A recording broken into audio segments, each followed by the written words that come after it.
Am I the asshole for telling my grandfather my family treated me as an outsider at Thanksgiving, causing him to cut off their financial support? On Thanksgiving morning, as I awoke in my Chicago apartment, the customary fear crept into my heart. Another year brings another family reunion. This year's event took place at the Breakers, a premium resort hotel in Palm Beach, Florida. It was our yearly family trip, and my grandfather covered all expenses.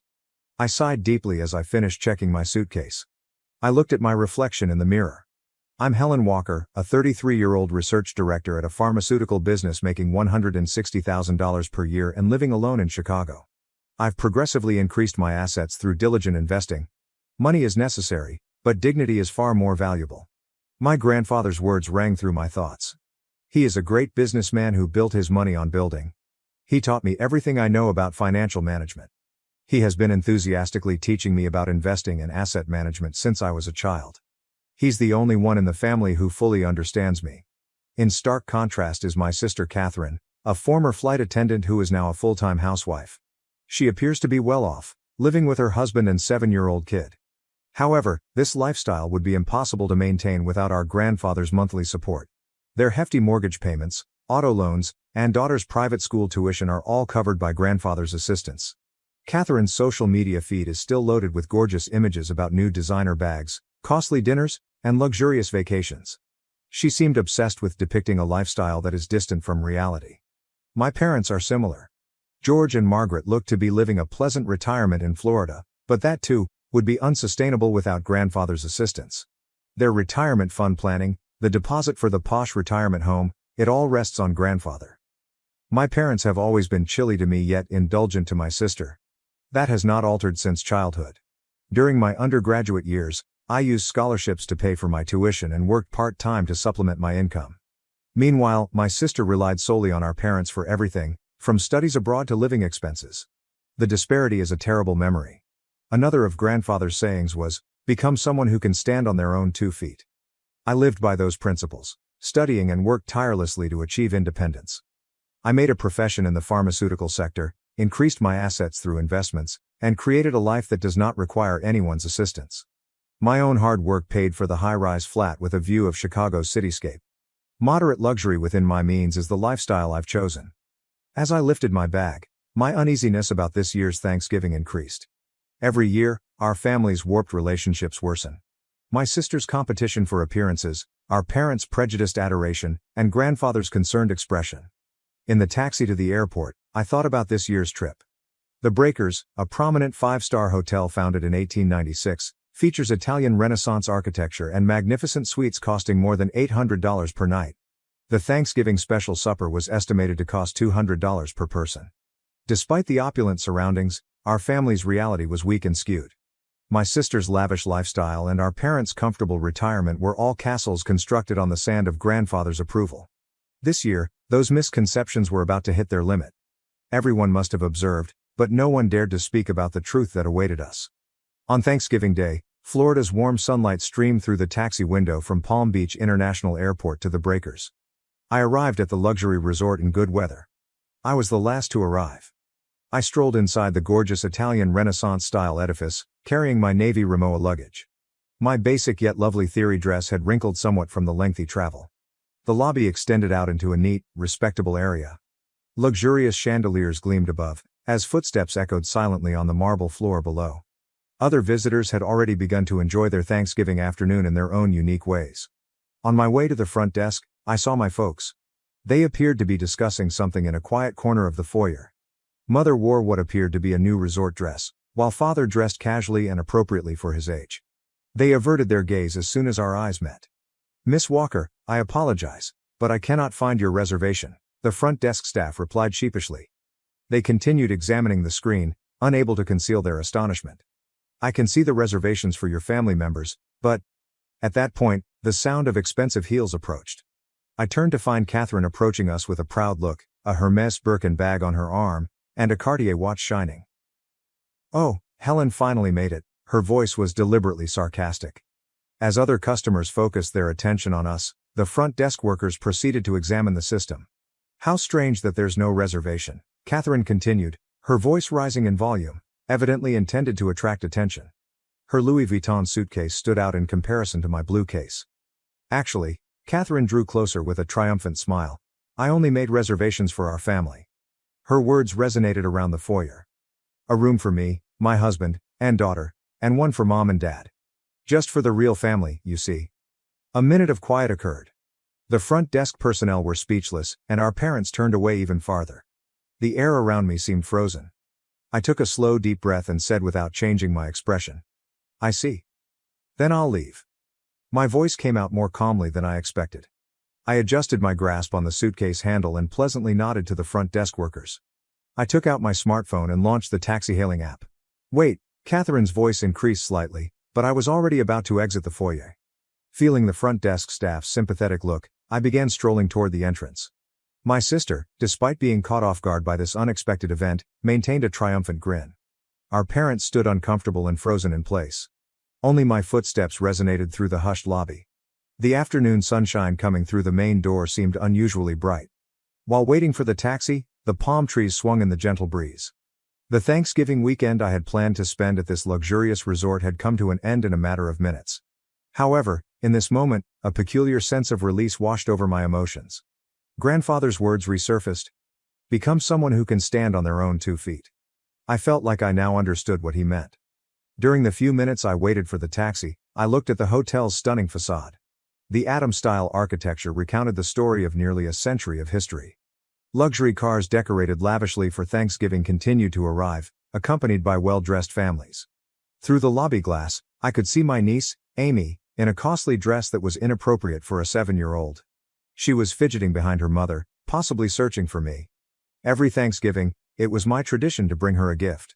This year, I had prepared a pearl hair clip, which was still well wrapped in my suitcase. As I entered the waiting taxi, I informed the driver, Palm Beach International Airport.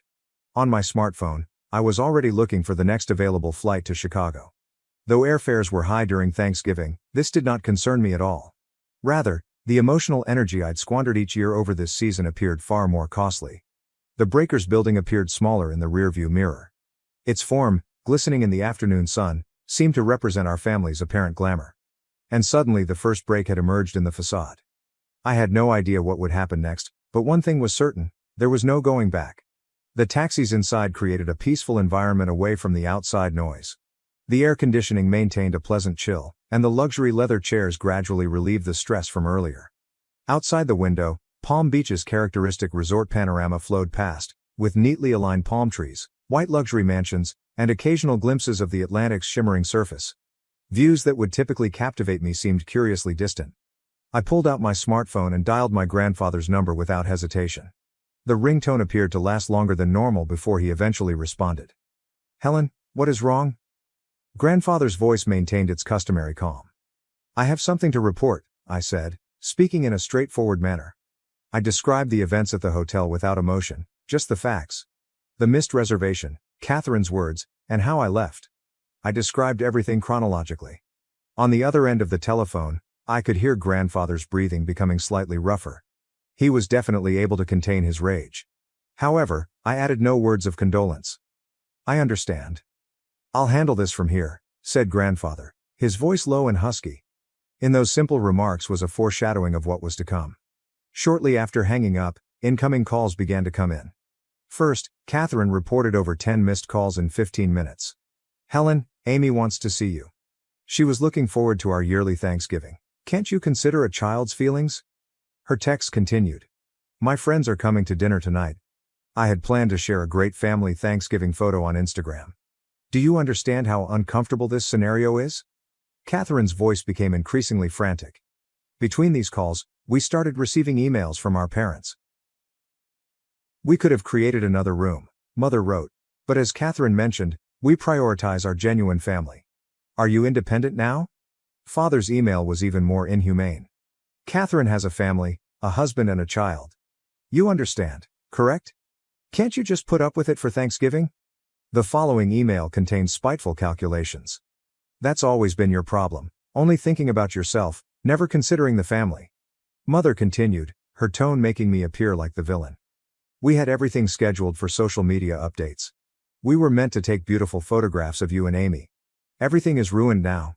My chest clenched as I read each message. But these were phrases I should be used to by now. My sister and I have been subjected to this type of bigotry since we were children. As the taxi approached the airport, a new wave of messages flooded in. Amy is crying because you are selfish. She had been waiting so long to see her aunt, Catherine wrote, still using her daughter as a shield. Behind her words, I simply saw vanity and pride. Mother sent additional sarcastic emails. Poor Catherine. If you understood how concerned she is about Amy's future, you'd understand. However, children's education requires money. However, at this moment, I felt no need to respond. If anything, I was relieved that they had displayed such obvious real colors. Just before we arrived at the airport, grandfather sent us an email. I am proud of your decision. I understand everything. When I heard those words, my eyes welled up with quiet resolve rather than despair. It represented the start of a new chapter. My smartphone continued to get repeated calls. Anxious messages from Catherine demanding, answer the phone right away. Accusatory emails from my parents alleged, your selfishness is tearing the family apart. However, I had already reached a point where no one's voice could reach me. I got out of the taxi and started heading toward the international terminal. While purchasing my travel to Chicago, I had a peculiar feeling of emancipation. This was the moment of liberation from the bogus, real family. About 30 minutes after boarding the plane heading for Chicago, grandfather sent a new email. All family members were among the awardees. The following is my final decision to be announced. Grandfather began the email in his usual dignified tone. On Thanksgiving, an incident occurred that severely harmed our family's dignity. The callous treatment of Helen is an insult to the Walker family name and cannot be permitted under any circumstances. I am immediately freezing all financial support for George, Margaret and Catherine. I must remind you that your opulent lifestyles are completely dependent on my assistance. Those who have lost sight of family's essence, wallowing in vanity and pretense, are no longer eligible for such privilege. Just as I finished reading, calls from my sister started rolling in. Her worry was clear from the frequency of incoming calls. Helen, please answer the phone. Convince Grandpa, she said. Messages left on voicemail documented my sister's panicked voice. It was obvious that her life would become untenable without the monthly payments. All of her living expenses were based on grandfather's monthly support of $30,000. Emails from our parents also poured in. Their earlier arrogance vanished, replaced by pathetic pleading. Helen, this is about our retirement. Could you please talk to your grandfather again? The $150,000 deposit for their booked luxury retirement home would be forfeited, and their medical insurance benefits would be discontinued. Our parents appeared to be panicked by the prospect of their retirement security crumbling in an instant. Do something, he'll listen if it's you, won't he? Mother's email included unusual words of remorse. I'm sorry for saying such terrible things earlier, but this is a family crisis. I silently turned off my smartphone. A large sea of clouds stretched outside the window. The beautiful family Thanksgiving images that had been shared on social media year after year would not be uploaded this year. Catherine may suffer a greater blow than the financial consequences. The jet was flying steadily into Chicago with no turbulence. The individual next to me appeared to be planning Thanksgiving dinner, reviewing recipes on their smartphone. Normally, at this point, I would have been in the hotel lounge giving Amy her present. When I arrived in Chicago and connected to my house Wi-Fi, I saw over 100 unread messages. Most were from my sister, and their content became increasingly frenzied. What am I supposed to do? I won't be able to pay the loans. What about Amy's school fees? Emails from our parents had also become extremely serious. We might not be able to get the retirement home deposit back.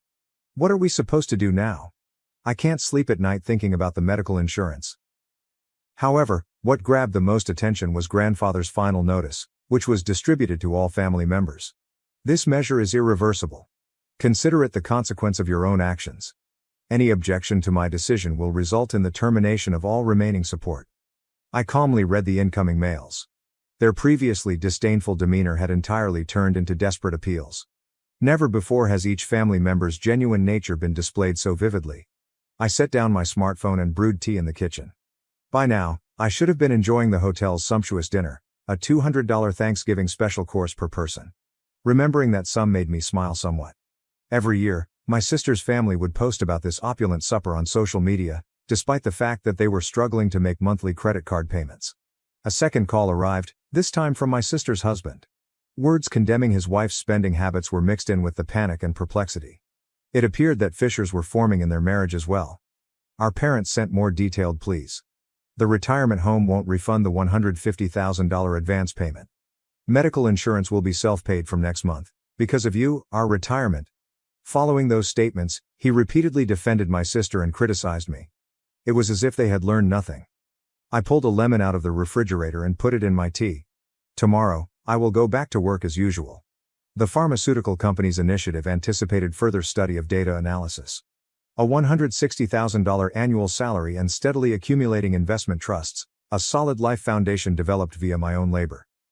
The night panorama of Chicago from outside the window gleamed silently. The lights of the high-rise buildings resemble stars. Suddenly, I remembered my credit card statement. Full payment every month, moderate luxury within my means, and no debt. Grandfather's favorite saying came back to me. Vanity is for others. Savings are for yourself. In this city, I had carved myself my own path. As grandfather mentioned, I had matured into a self-sufficient individual. And now I was convinced that I had made the proper decision. Incoming calls continued to ring on my smartphone, but the voices were no longer audible to me. 2 weeks after Thanksgiving, in early December, Chicago had its first snowfall. Days were spent absorbed in new initiatives at the pharmaceutical company's lab. Despite the monotony of the everyday routine, my family's condition has changed dramatically. The alterations were initially visible on social media. My sister's Instagram, which had been updated virtually every day, had suddenly gone silent. Her most recent image, from the day before Thanksgiving, was a shot of her Hermes purse at an exclusive restaurant, along with the hashtag Dream Lifestyle. The compliments, "What a wonderful life," now appeared terribly sarcastic. Father's emails eventually expressed genuine regret. "I'm reflecting on our years of extravagant living. We spoiled Catherine too much, and we were cold to you. I'm sorry." Similar messages arrived from mother. With their medical insurance subsidies removed, they were suddenly aware of the true expense of healthcare. Our pension alone is nowhere near enough. I finally understood how luxurious we were living. Catherine's position was far more severe. I got an unexpected call from her spouse. "I've discovered hidden debts she kept secret. I'm shocked by the credit card bills. We can't maintain this lifestyle anymore." With grandfather's backing abruptly withdrawn, their opulent facade crumbled. "We're considering moving to a cheaper house, looking at public schools for Amy too," according to him. His voice was filled with tiredness and resignation. "Catherine cries every night." Their marriage itself appeared to be in peril. In comparison, my life has stayed quiet. I arrived at work at 8 a.m. He returned home at 6 p.m. Weekends were spent attending financial study groups, revising my savings strategies, and living within my means. I was just elevated to team leader for a new research project. My pay is likely to improve steadily. Investment trust activities are progressing smoothly, with no concerns for the future. Grandfather's words resonated in my mind. Vanity brings momentary satisfaction, savings bring lifelong peace of mind. The weight of grandfather's comments was now felt strongly by the entire family. While my parents were concerned about retirement and security, and my sister was struggling with debt payback, I was simply living my normal life. Over the last 2 weeks, the number of emails and phone calls has substantially decreased. The urgent contacts that arrived daily during the first few days have reduced to once or twice a week. Their content, too, was rapidly turning towards resignation. Amy will be transferring to public school. She'll take the school bus. My sister's most recent email demonstrated symptoms of embracing reality. The idyllic private school existence she had shared on social media would never be seen again. Our parents were also thinking about moving from their luxury Florida neighborhood to a cheap condominium since they were having trouble paying their medical bills. Their fantasy of a comfortable retirement had fallen quickly. "We've been living with wrong values for years." That was written in Father's most recent email. It was unclear whether this awareness would serve as a catalyst for the restoration of actual family relationships. Last week, I received a simple email from grandfather. "Awakening to the truth of life sometimes brings pain, but it's necessary pain. Your decision gave them an important lesson." I didn't respond. I quietly saved the email. New stars twinkled in the cold sky over Chicago. 3 months after Thanksgiving, early indications of spring began to surface in Chicago. My life had not altered, rather, it had gotten more meaningful. The new project at the pharmaceutical company was going well, and last week I received word of another promotion. My achievements as research director were recognized, and my compensation was raised to $200,000. Investment trust activities were likewise performing well, with assets increasing steadily. From my office window, I could view the wide surface of Lake Michigan. The waves sparkled in the spring sunlight, conveying a peaceful hope. New research data was piling up on my desk. My most valuable time was spent working. Grandfather recently sent me a simple pearl necklace for my birthday. The attached card contained a single phrase in his usual, exquisite handwriting. True brilliance dwells in those who stand on their own feet. I'd started having little touch with my folks.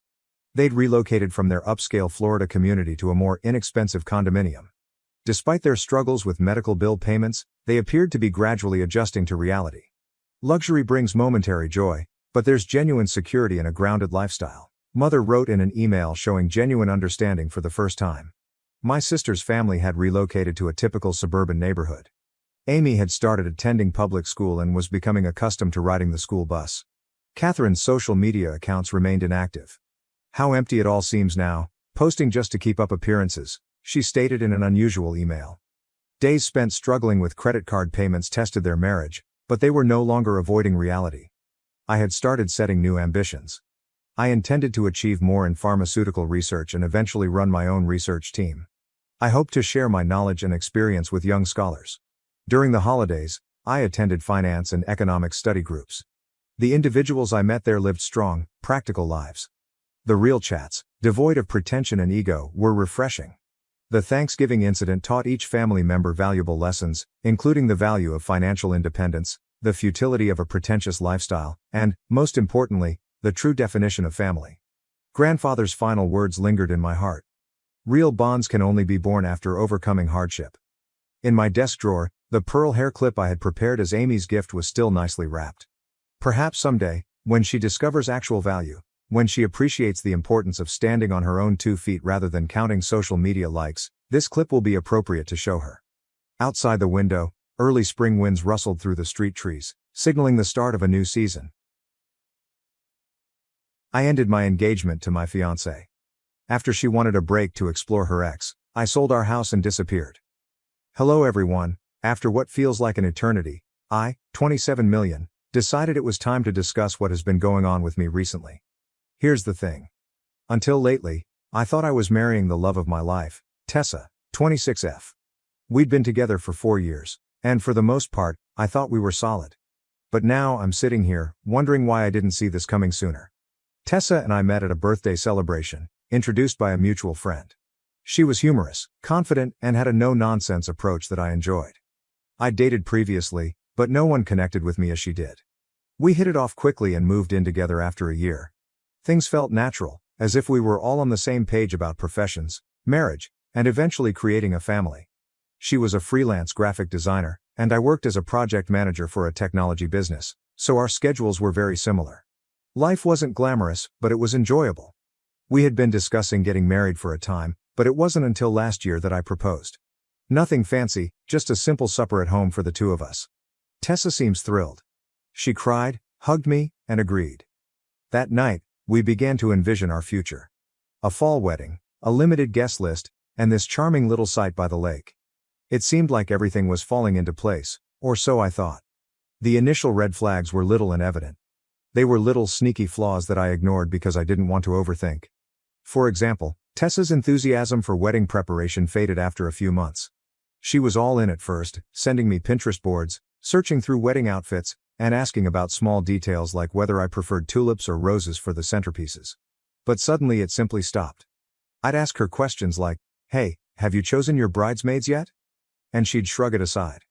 "Not yet, I'm still thinking about it," she said again. The same thing happened with her clothing, cake, and music. Every decision we'd been so enthused about had become something she wanted to postpone. "There's still time," she'd say. The wedding seemed like an afterthought. At the time, I told myself it was just stress.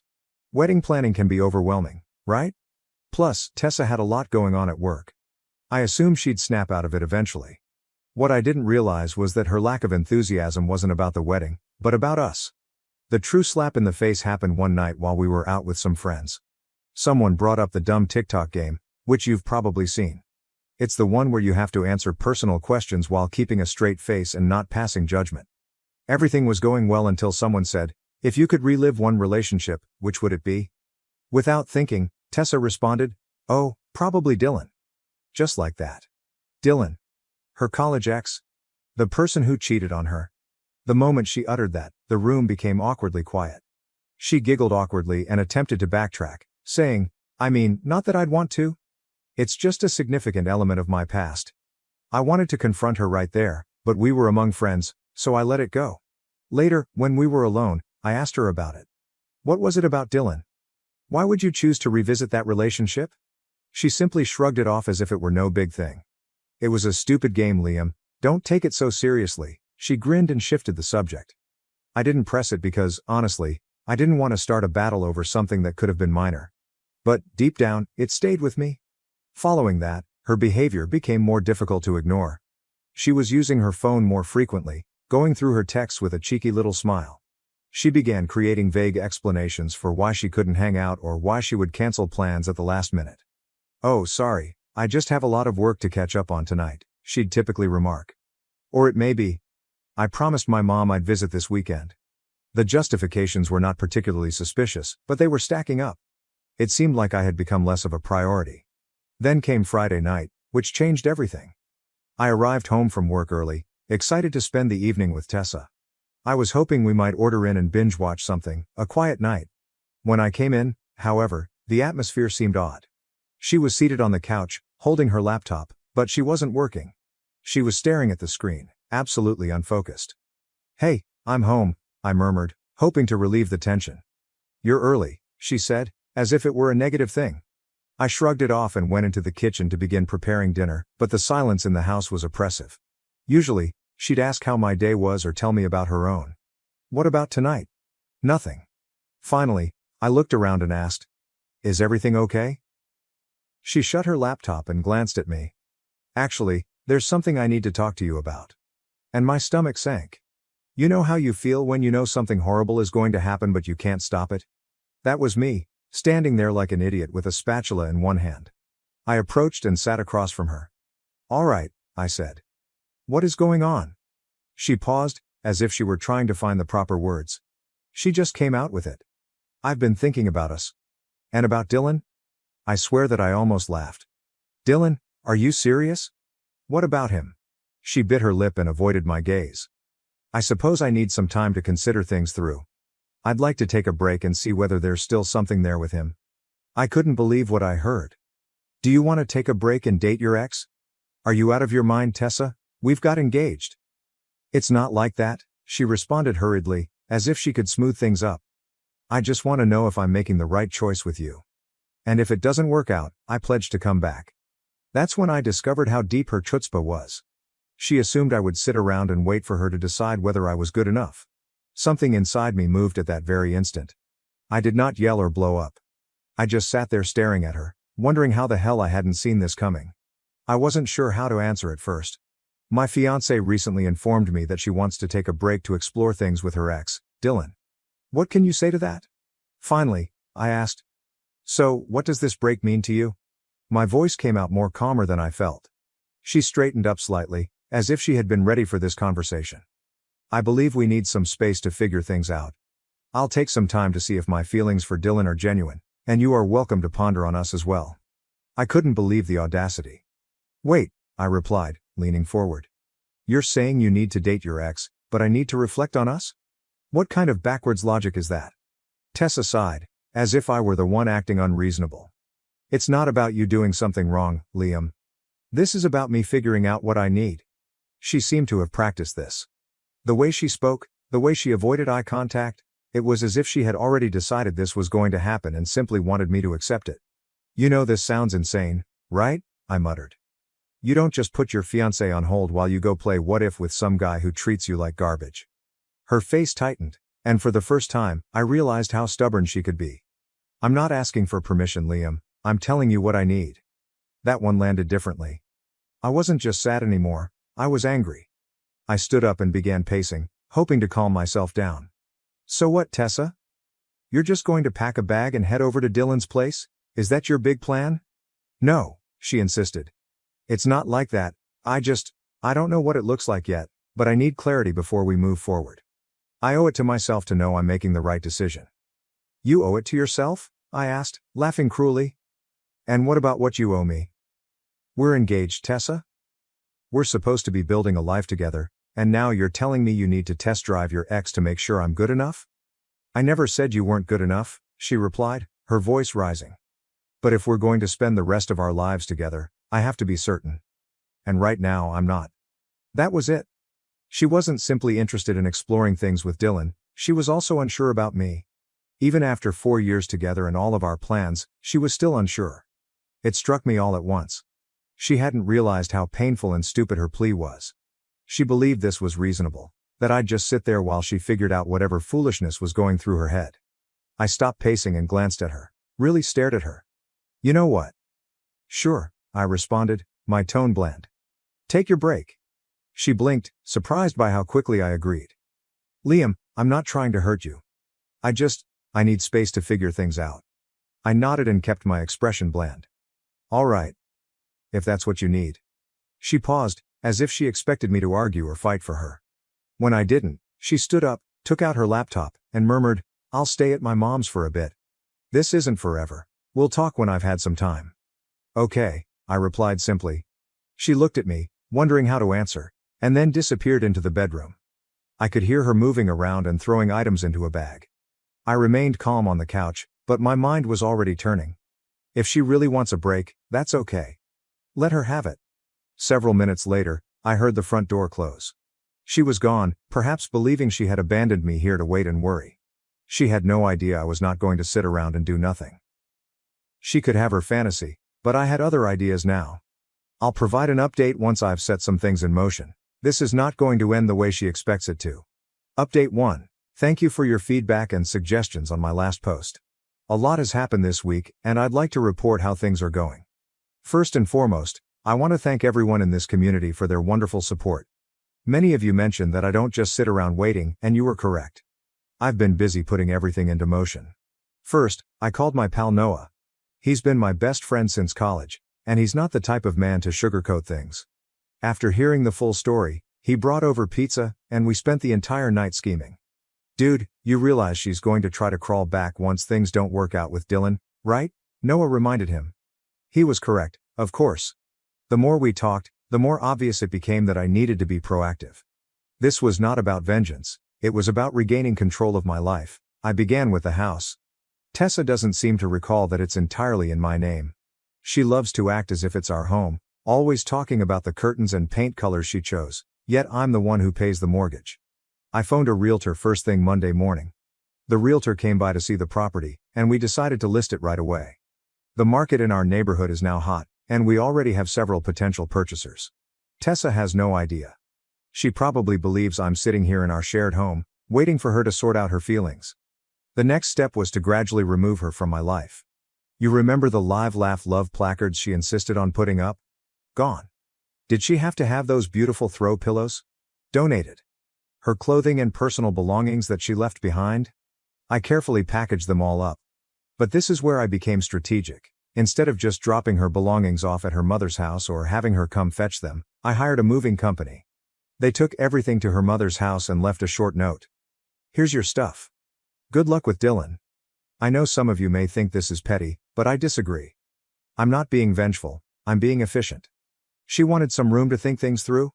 Well, she's got it, literally. The most fascinating moment came when mutual friends began asking questions. Instead of playing the victim or slandering her, I simply stated the truth. Tessa decided she needed to explore things with her ex before committing to marriage. I decided I deserve better than being someone's backup plan. You should watch how people respond to that. No drama, no accusations, just facts. It's amazing how rapidly the story changes when you don't try to control it. I've also been making moves at work. I applied for a position at our West Coast office that I'd been considering for a long time. If the house sells, which seems quite likely, and I get this job, I'll be starting over on the other side of the country. Tessa has attempted to contact me several times this week, first with light-hearted texts like, "Hope you're doing okay," and progressing to progressively concerned messages when she learned I was actually making changes rather than simply waiting around. Yesterday, she was in a panic when her mother informed her that the boxes had been delivered. "What are you doing? Why are you acting like this is over?" I kept my response simple. "Because it is over, Tessa. You made your choice, and now I'm making mine." She began crying, claiming that she simply wanted time to figure things out, that I was being quick, and that this was not what she meant when she asked for a break. "What did you expect?" I questioned her. That I'd sit here like a faithful puppy while you test drove your ex? That's not how this works. But what if I realize you're the one I want? She was weeping.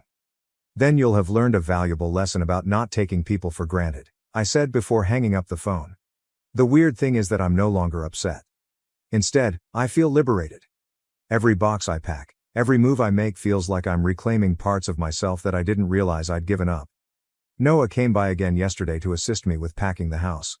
He also saw the change in me. You seem different, he observed. More focused? He's correct.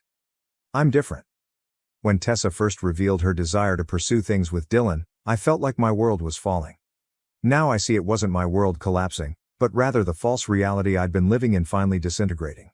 I have more things in the works, but I will hold them for the next update. For the time being, I'll simply say this. Sometimes the greatest way to respond to someone treating you as an option is to completely remove yourself from their list of options. Stay tuned. This narrative hasn't ended yet, and I have a feeling Tessa is finding that her break to straighten things out isn't going to go nearly as planned. Update 2. I appreciate all of the feedback on my recent update. Things have escalated significantly, and I'd like to tell you how the situation has evolved. Remember how I mentioned applying for the West Coast position? Okay, I got it. The timing could not be better. The house is under contract, and the closing is slated for next month. But that's only the beginning. What's particularly interesting is how Tessa's Dylan exploration is unfolding. Through mutual connections, I discovered that their restored passion isn't quite the fairy tale she envisioned. Apparently, 4 years haven't changed him much. He's still the untrustworthy guy who cheated on her in college. But here's when it gets good. Tessa has attempted to control the narrative on social media. She has been sharing vague, inspiring phrases about finding yourself and following your heart. So I decided to play the same game, but with a twist. I created a single factual post. Update on my life. Excited to announce I've accepted a position in San Francisco. Sometimes when one door closes, better ones open. Looking forward to this new chapter. The comments and texts began pouring in. People congratulated me, inquired about the relocation, and, of course, wondered about Tessa. I kept my answers basic and honest. We're no longer together. She wanted to explore other options, so I'm exploring mine too. This set off a fantastic chain reaction in our social circle. Remember those friends who weren't sure about the situation? Watching me handle this with grace as Tessa shares cryptic relationship quotations completely changed the atmosphere. Then came the professional consequences.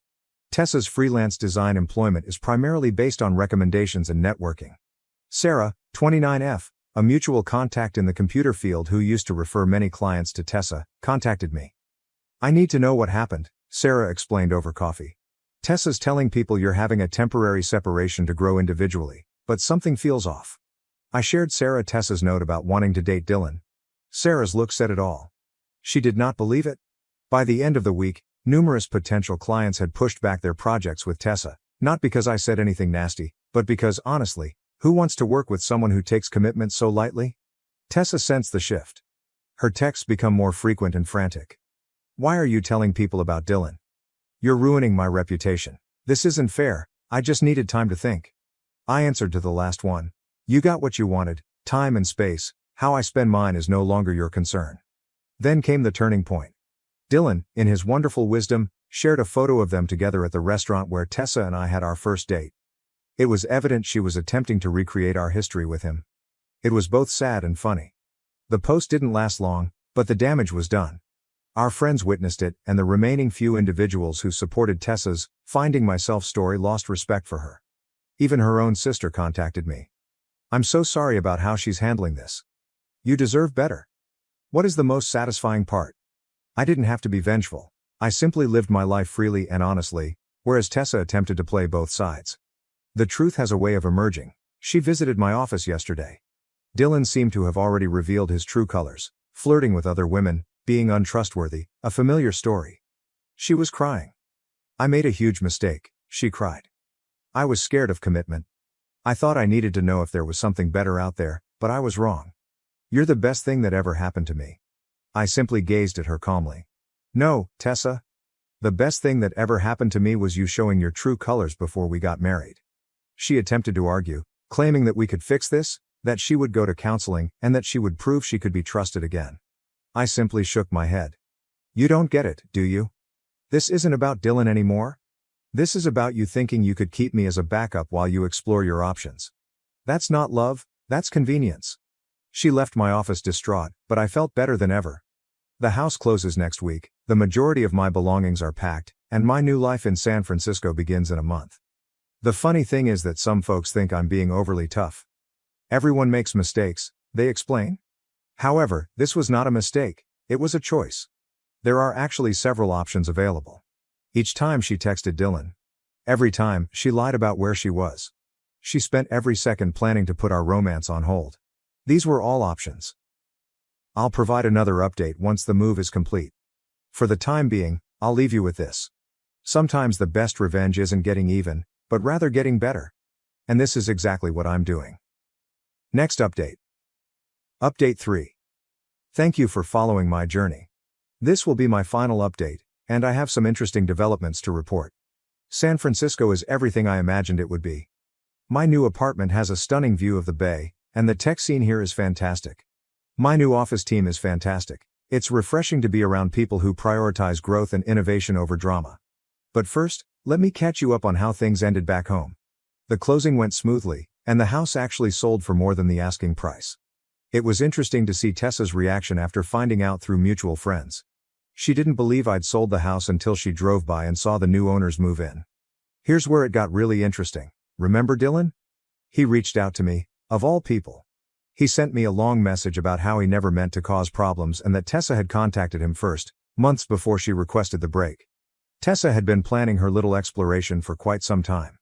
She had been messaging Dylan for months, carefully laying the groundwork for her backup strategy. What's with the irony?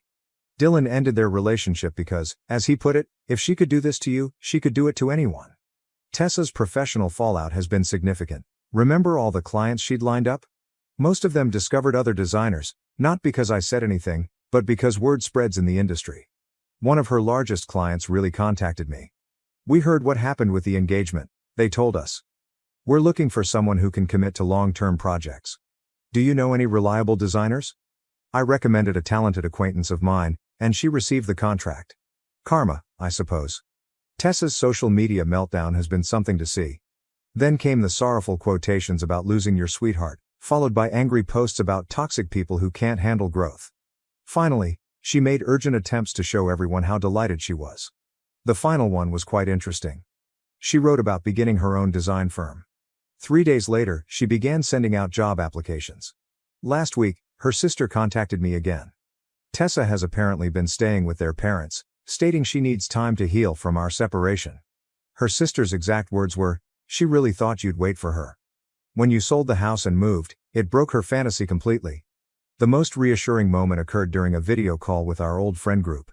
They were telling me about local gossip, and someone described seeing Tessa at a coffee shop, explaining to a potential customer why her portfolio website was down. Apparently, she forgot that I was the one who set it up and maintained it.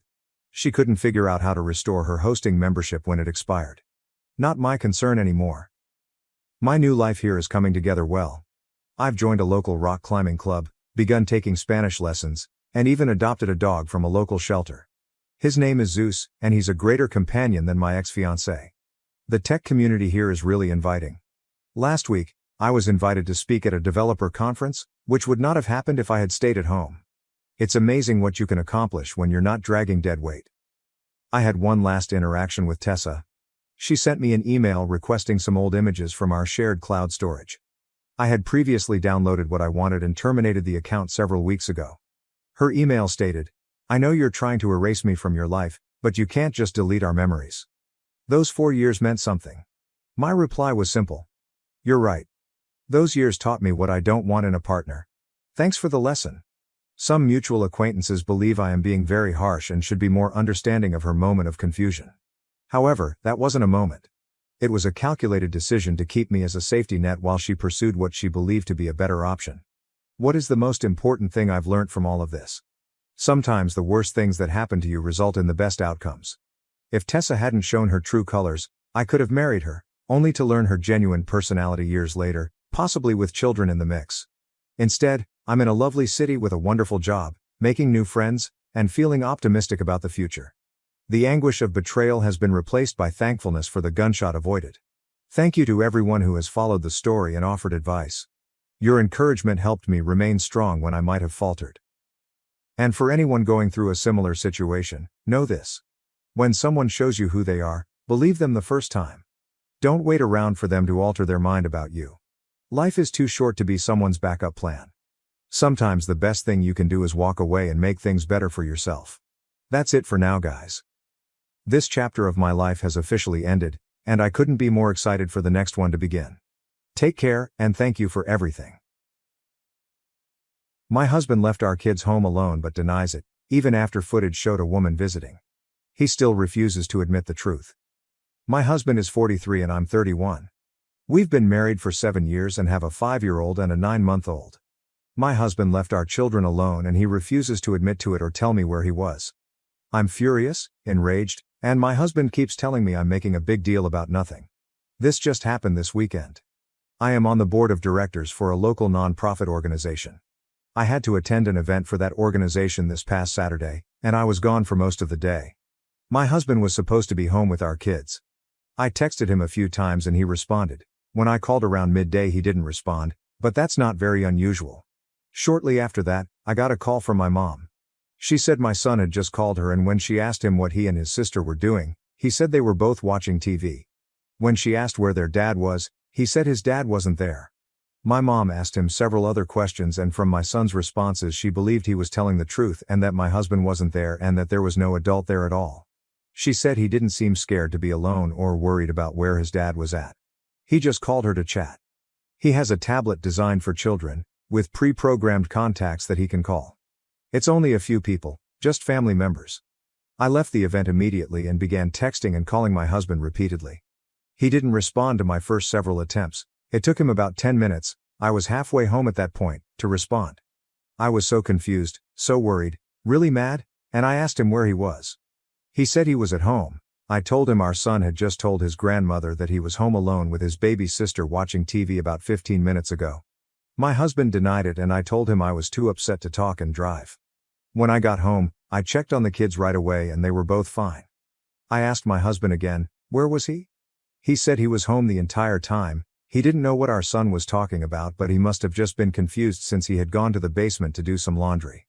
I ran down to the basement. It was the same load of laundry I'd thrown in the dryer the night before. He didn't do any laundry when I was gone.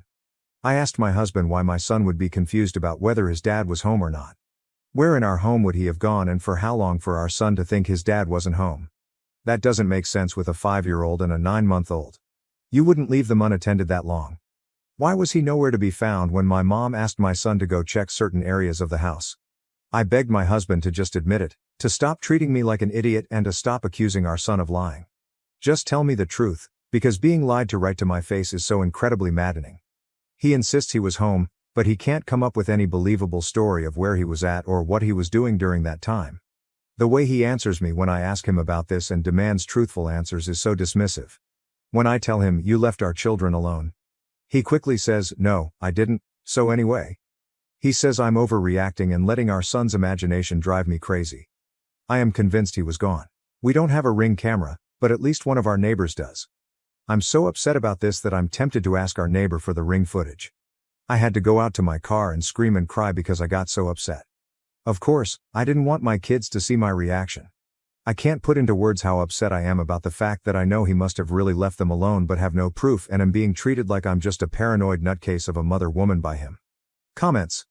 Comment 1. When my now ex did this, it was drugs. I didn't know about it. He told me months later when I found out that he often left at night and out the kids in the living room together, so if the house burned down at least they'd be together. My youngest was under a year. The oldest was 5. Don't stop asking questions. Oop. This gives me chills. Comment 2. I haven't seen it anywhere, but will admit I haven't looked super deeply, so I'll add this to you. This is not the first time your husband has left your children alone. Your son's reaction to grandma is proof enough of that.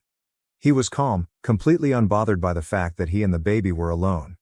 He would not react like that the first time. Comment 3. As someone who was constantly left alone with her younger brother at such a young age, you are so right. Update. 4 days later. Last weekend my husband left our 5-year-old and 9-month-old home alone while I was gone and then refused to admit it or provide a plausible explanation. Since then, we had many arguments about it. I've been living in a constant state of anger and frustration. I didn't want to fight about it anymore, but I couldn't help it and I kept bringing it up again and again. I couldn't lay low and pretend to get over it while I waited for him to do it again and catch him in whatever was going on. I also knew that demanding he tell me the truth wasn't going to get me anywhere, since he'd been refusing to talk and deflecting for days. All it was doing was making me enraged and feel like I was about to have a brain aneurysm. I told him to hand me his phone so I could check his location at the time. He refused. He said he wouldn't do it and that it was a violation of his privacy, he won't be treated that way, and refuses to give in to my delusions. You think I enjoy being in a situation where I have to beg my husband to show me his phone so I can see where he is? I hate it. I don't want to live that way. I told him it's simple, if he was really at home the entire time, just prove it. Why wouldn't he want to clear this whole thing up? I got so mad that he wouldn't turn over his phone that I told him I was going to the neighbors to get their doorbell footage. At first he was like, fine, go do it. He didn't think I actually would. He knows I don't like to air drama to others, so he probably figured I'd just swallow all of this crap he's been giving me. Luckily, I was totally being driven by anger at this point, so nothing was going to stop me from going to the neighbors. When I actually started to go out the door, he tried to stop me and followed me out the door. I felt pure anger rushing through my veins, nothing else. The neighbor, who I've probably said less than 10 words to in the entire time we've lived here, told me he'd send me the footage. I went home, told my husband that the neighbor didn't have the footage from that day anymore, and told him I just needed to go to the store and cool off. So I put the kids in the car and went and parked somewhere while I waited for the neighbor to send me the footage. I have the neighbor's number now too, and he told me if I need any more footage he will be happy to give it to me. The video shows a blue car that I don't recognize show up and park in our driveway. A blonde woman gets out of the car and goes towards my house. She walks on the outside of our garage toward the gate leading to our backyard. The gate is too far back and out of the way to be seen on the doorbell footage. She and her car were there for 23 minutes. Imagine that. The car leaves right around the time that my husband called me to say he was home and had been home the entire time, as I was rushing home in a panic and calling him on repeat. One of two possibilities as to where they went. She either came in through the side door of the house, which does provide direct access to the basement.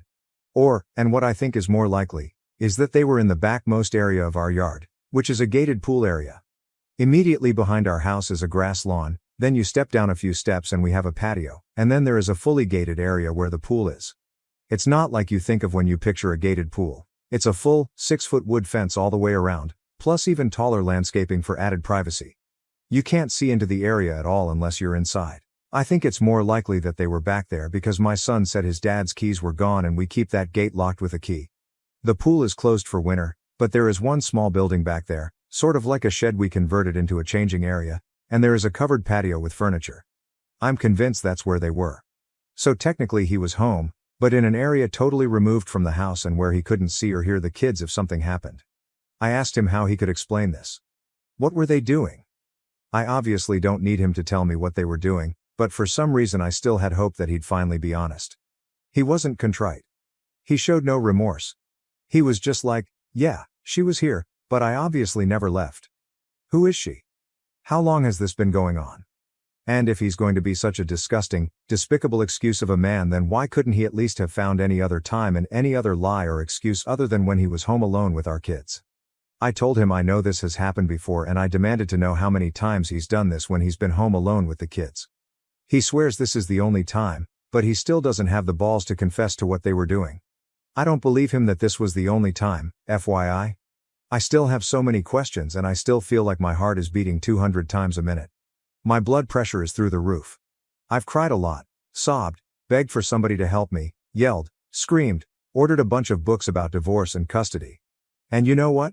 The next day after our multiple explosive fights, him putting his hands on me, and me seeing the evidence, he acted like everything was totally normal and like none of that stuff ever happened. I woke up still seething, exhausted, broken, and he's acting like everything is totally normal. He said he was ordering breakfast to be delivered from our favorite breakfast place. He asked if I wanted to go to the store together later and try this new recipe for chili tonight. What? Why would I want to do any of these things with you now? Absolutely no acknowledgement of anything he's done or what's transpired between us in the past few days. He deserved an Oscar for how well he was able to act like none of that happened, completely comfortable and non-fazed. I know that it's a waste of my energy, but I just desperately want him to admit the full truth of what he did that day and any other day with this woman. I want to hear it from him. It won't change whatever he's done, but he could at least have the respect and decency to be honest now that he's been caught. That's a ridiculous thought though, right? How foolish of me to expect this man to show decency and honesty now. If he was a decent and honest man, then he wouldn't have had a strange woman over to our house and been out of sight from our kids for 23 minutes. His continued denial and refusal to admit to anything other than the bare minimum, his attitude like I'm somehow being controlling or infringing on his rights by asking for information. That's almost more hurtful than him cheating on me. Comments. Comment 1. OP, he has not been honest and won't be honest. Even if he is, what would that give you? Could you even believe it? OP, you know what he was doing. You don't need him to spell it out for you. Put yourself and your children first. OP.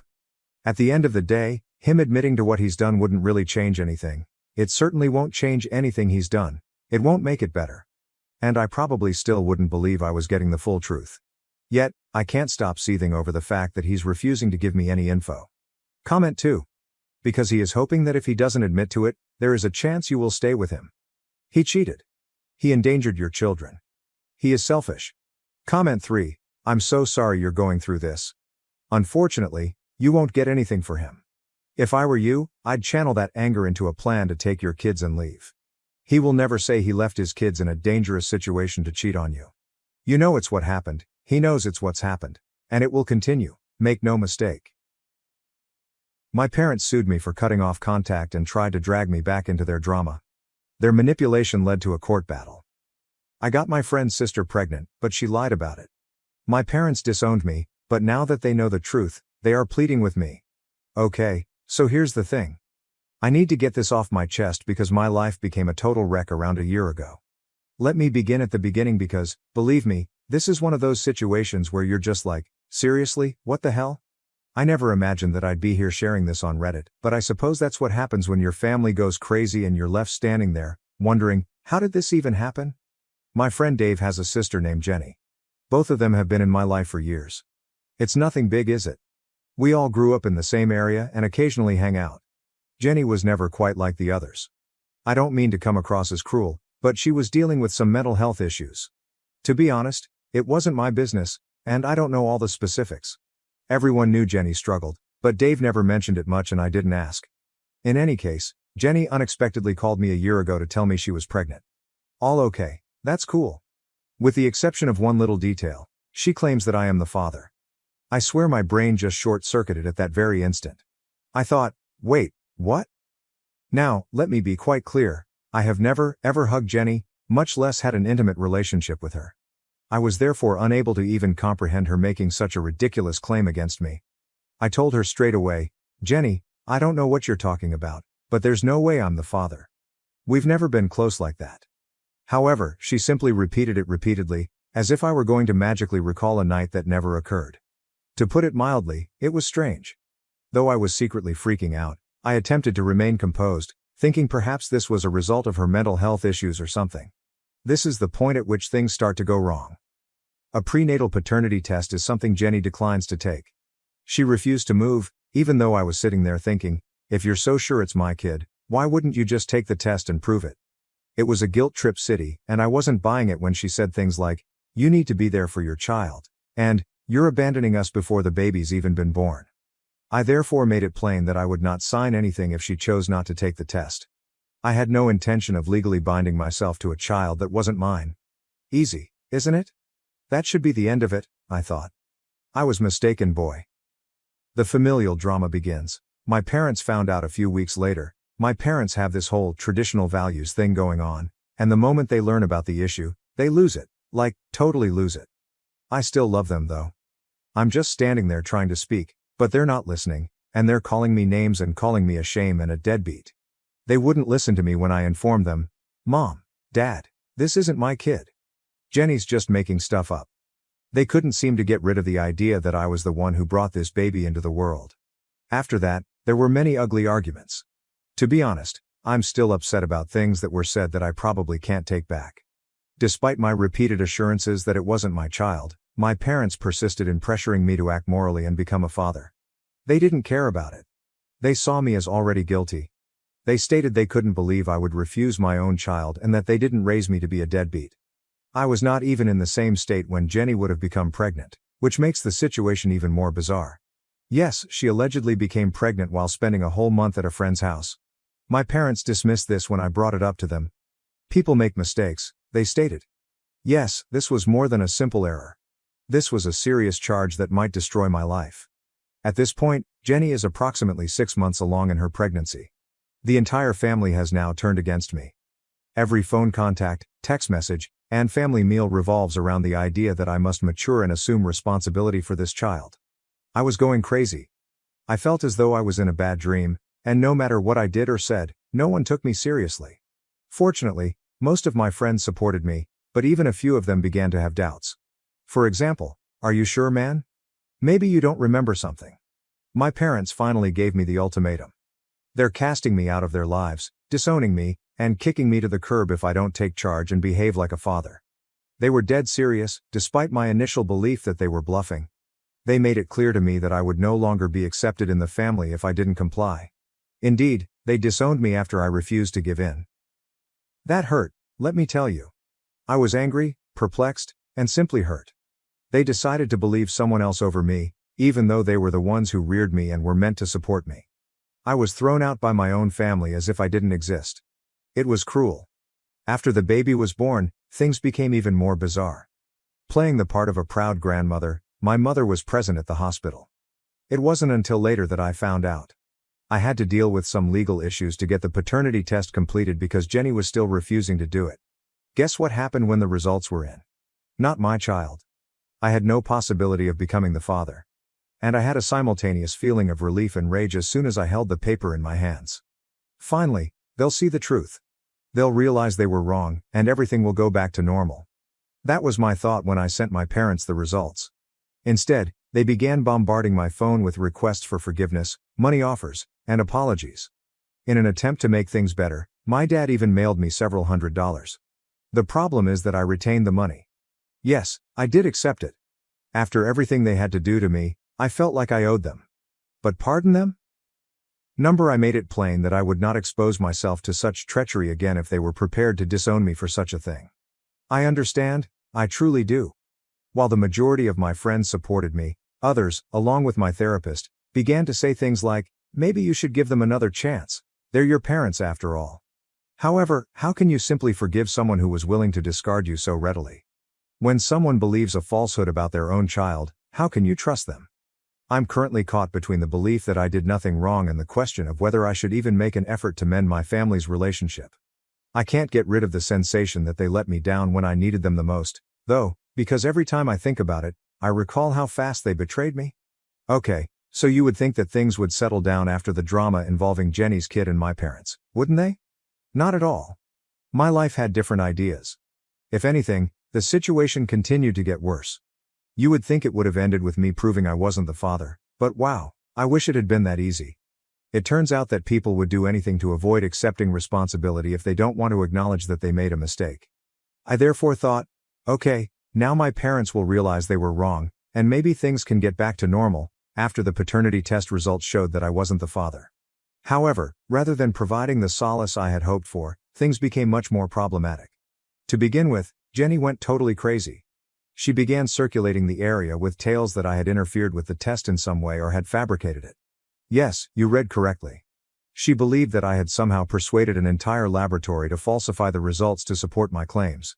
I mean, how could I possibly do that? I'm not a genius who can rig DNA testing. I'm simply an ordinary guy. Jenny, however, was not listening. She was determined to paint me as the antagonist in her tale. She went around claiming that I had deceived everyone into believing I wasn't the father and that I was leaving her and the child. It didn't matter that it didn't make sense. People began to trust her. Rumors from small towns traveled quickly, and soon I was being seen as a scumbag by people at the grocery store.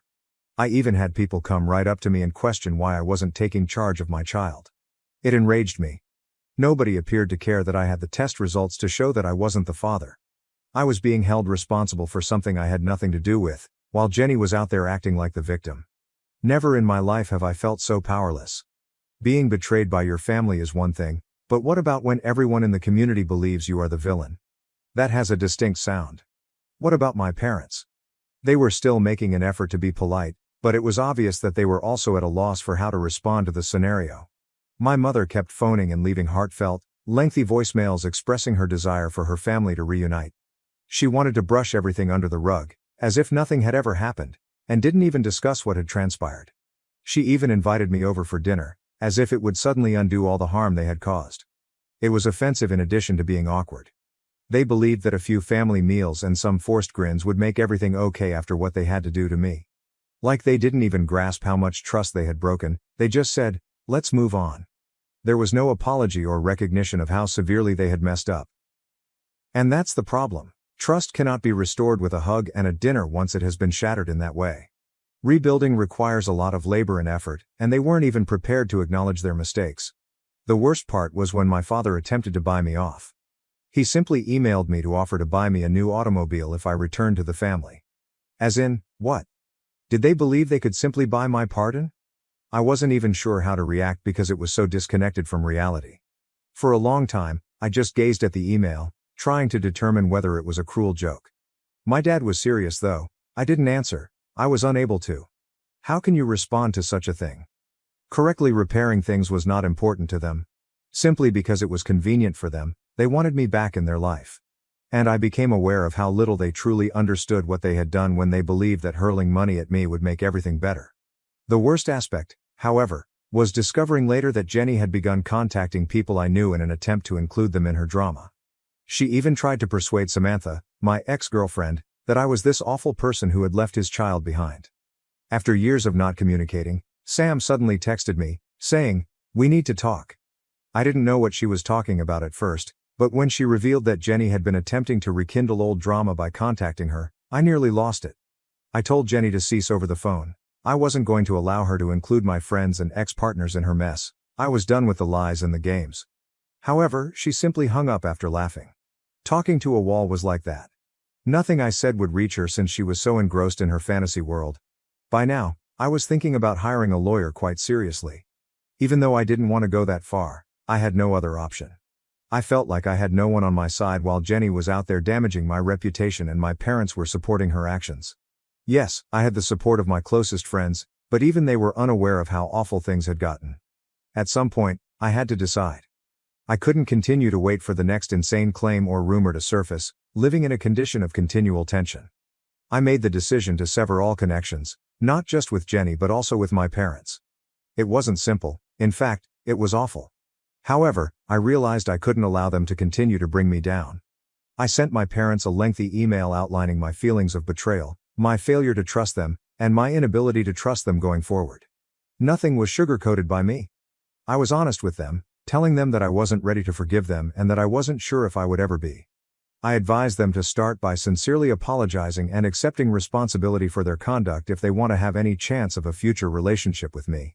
No more acting as though nothing was wrong. There's no more ignoring issues. Regarding Jenny, I blocked her on all platforms. Her machinations were becoming too much for me to handle. I wasn't going to allow her to continue entangling me in her mess since she wasn't my concern. I even had to inform her brother Dave that I would not be able to spend some time with his family.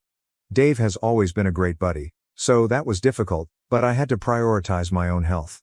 I took them off a few months ago, and to be honest, I've been relieved. Even if I occasionally feel bad or question my decision, I know that ultimately I made the right choice. Even though it's difficult, there are moments when you have to leave. It's messy and convoluted, to be sure, but at least I'm not always watching for the next catastrophe to occur. At last, I'm able to breathe.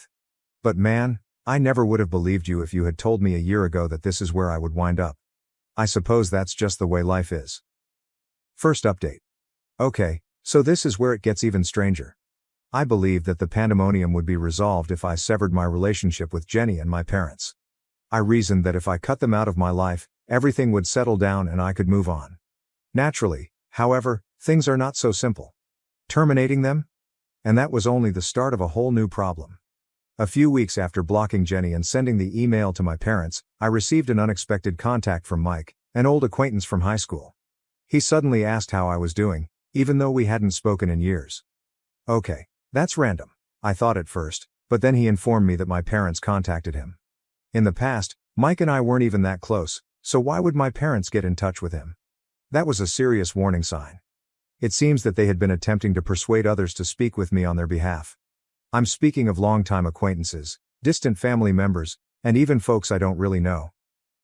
They were telling everyone that they were concerned about me and that I was in a horrible position. They seemed to be attempting to paint me as the unstable one. What's the worst?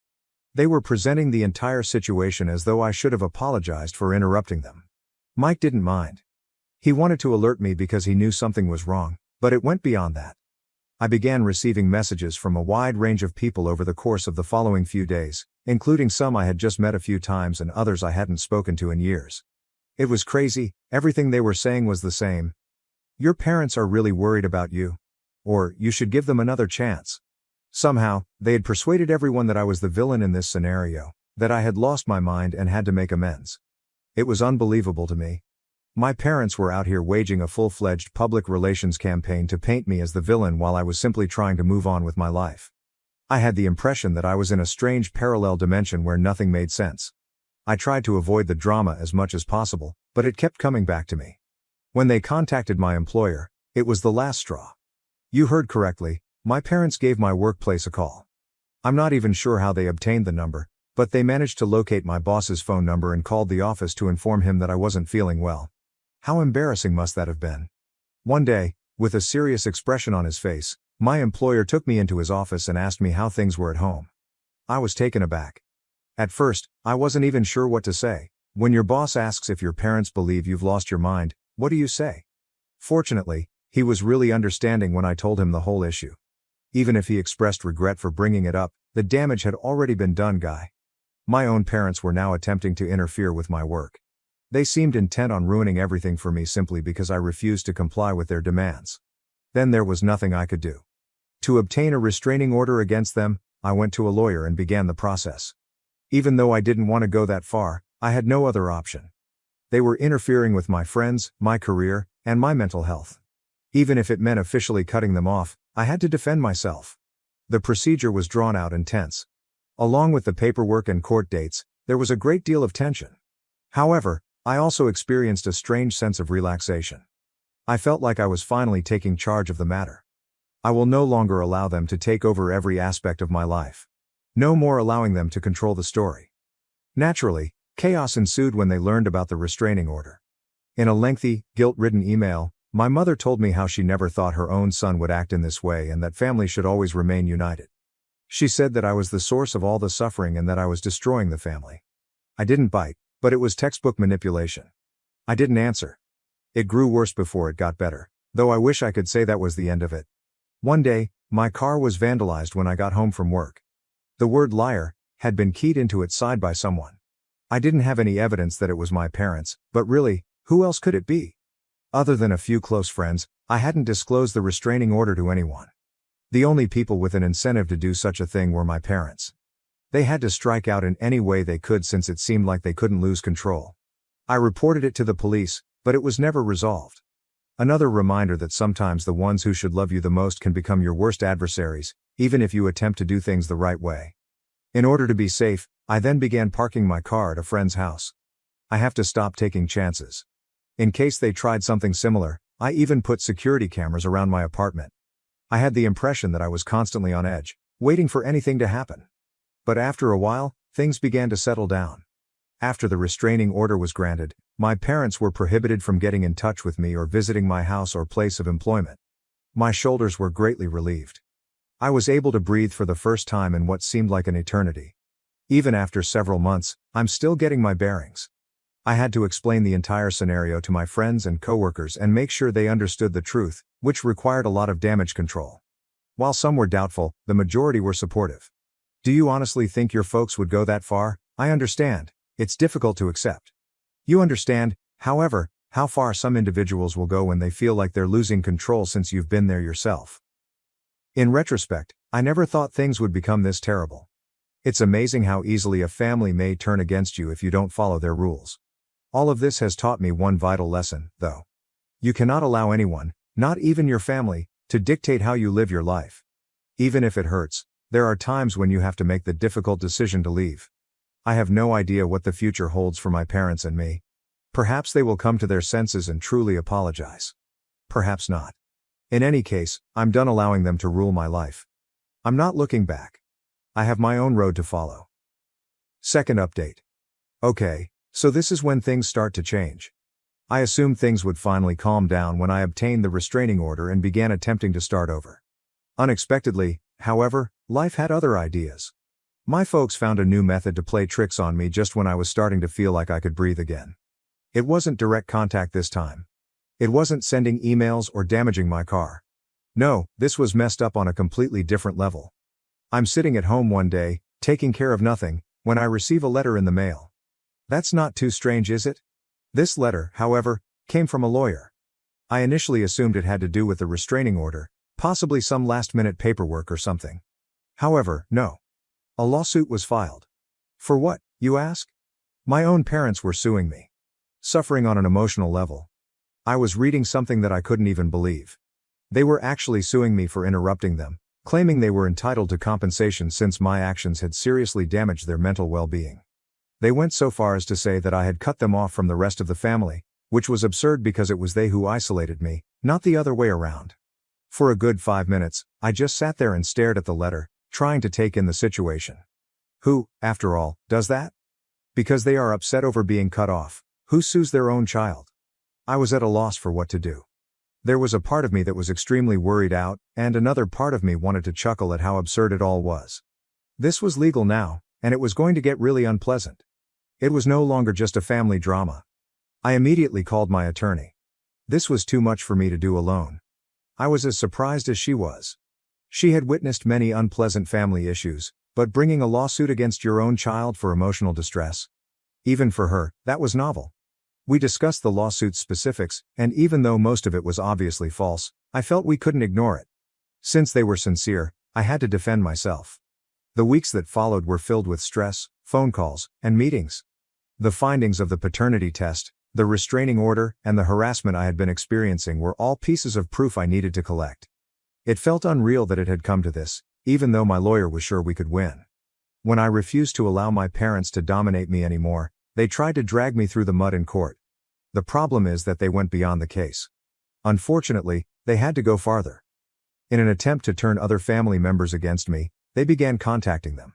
I began receiving messages from relatives I hadn't spoken to in years, including aunts, uncles, and cousins. "Why can't you just make peace with your parents?" was what they were all saying. "You're acting self-centered." They seemed to have been indoctrinated to believe that I was the bad guy in this whole situation. I was incensed about the entire scenario, not just my parents. It seemed like they always managed to change the story and paint me as the villain, regardless of what I did or how hard I tried to defend myself. Because you set limits, your parents are suing you for emotional distress.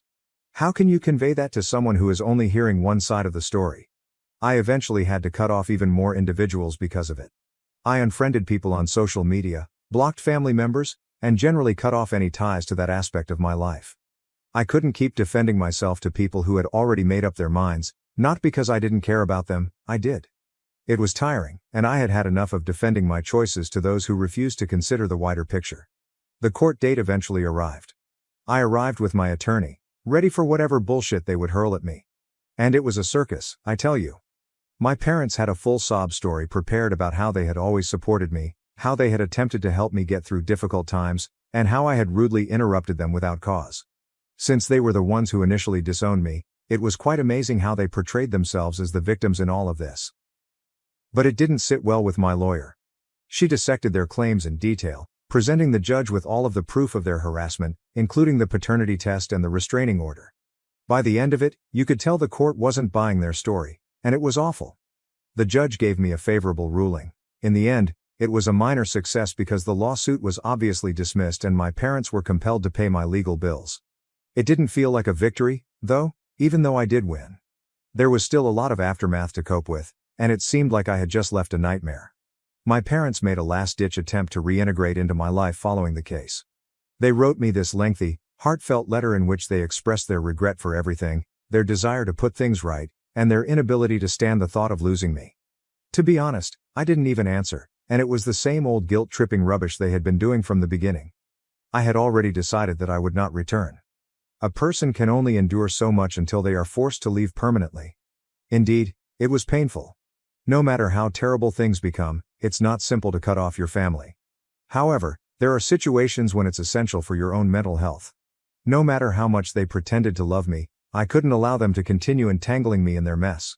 I refused to let their poisonous form of love to continue to contaminate my life.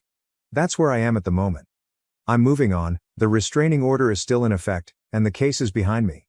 Although it hasn't been simple, I'm learning to live without the commotion and the never-ending worry about when the next catastrophe will strike. It feels pretty damn wonderful to feel like I have some control over my life for the first time in a long time. I have no idea what the future will bring.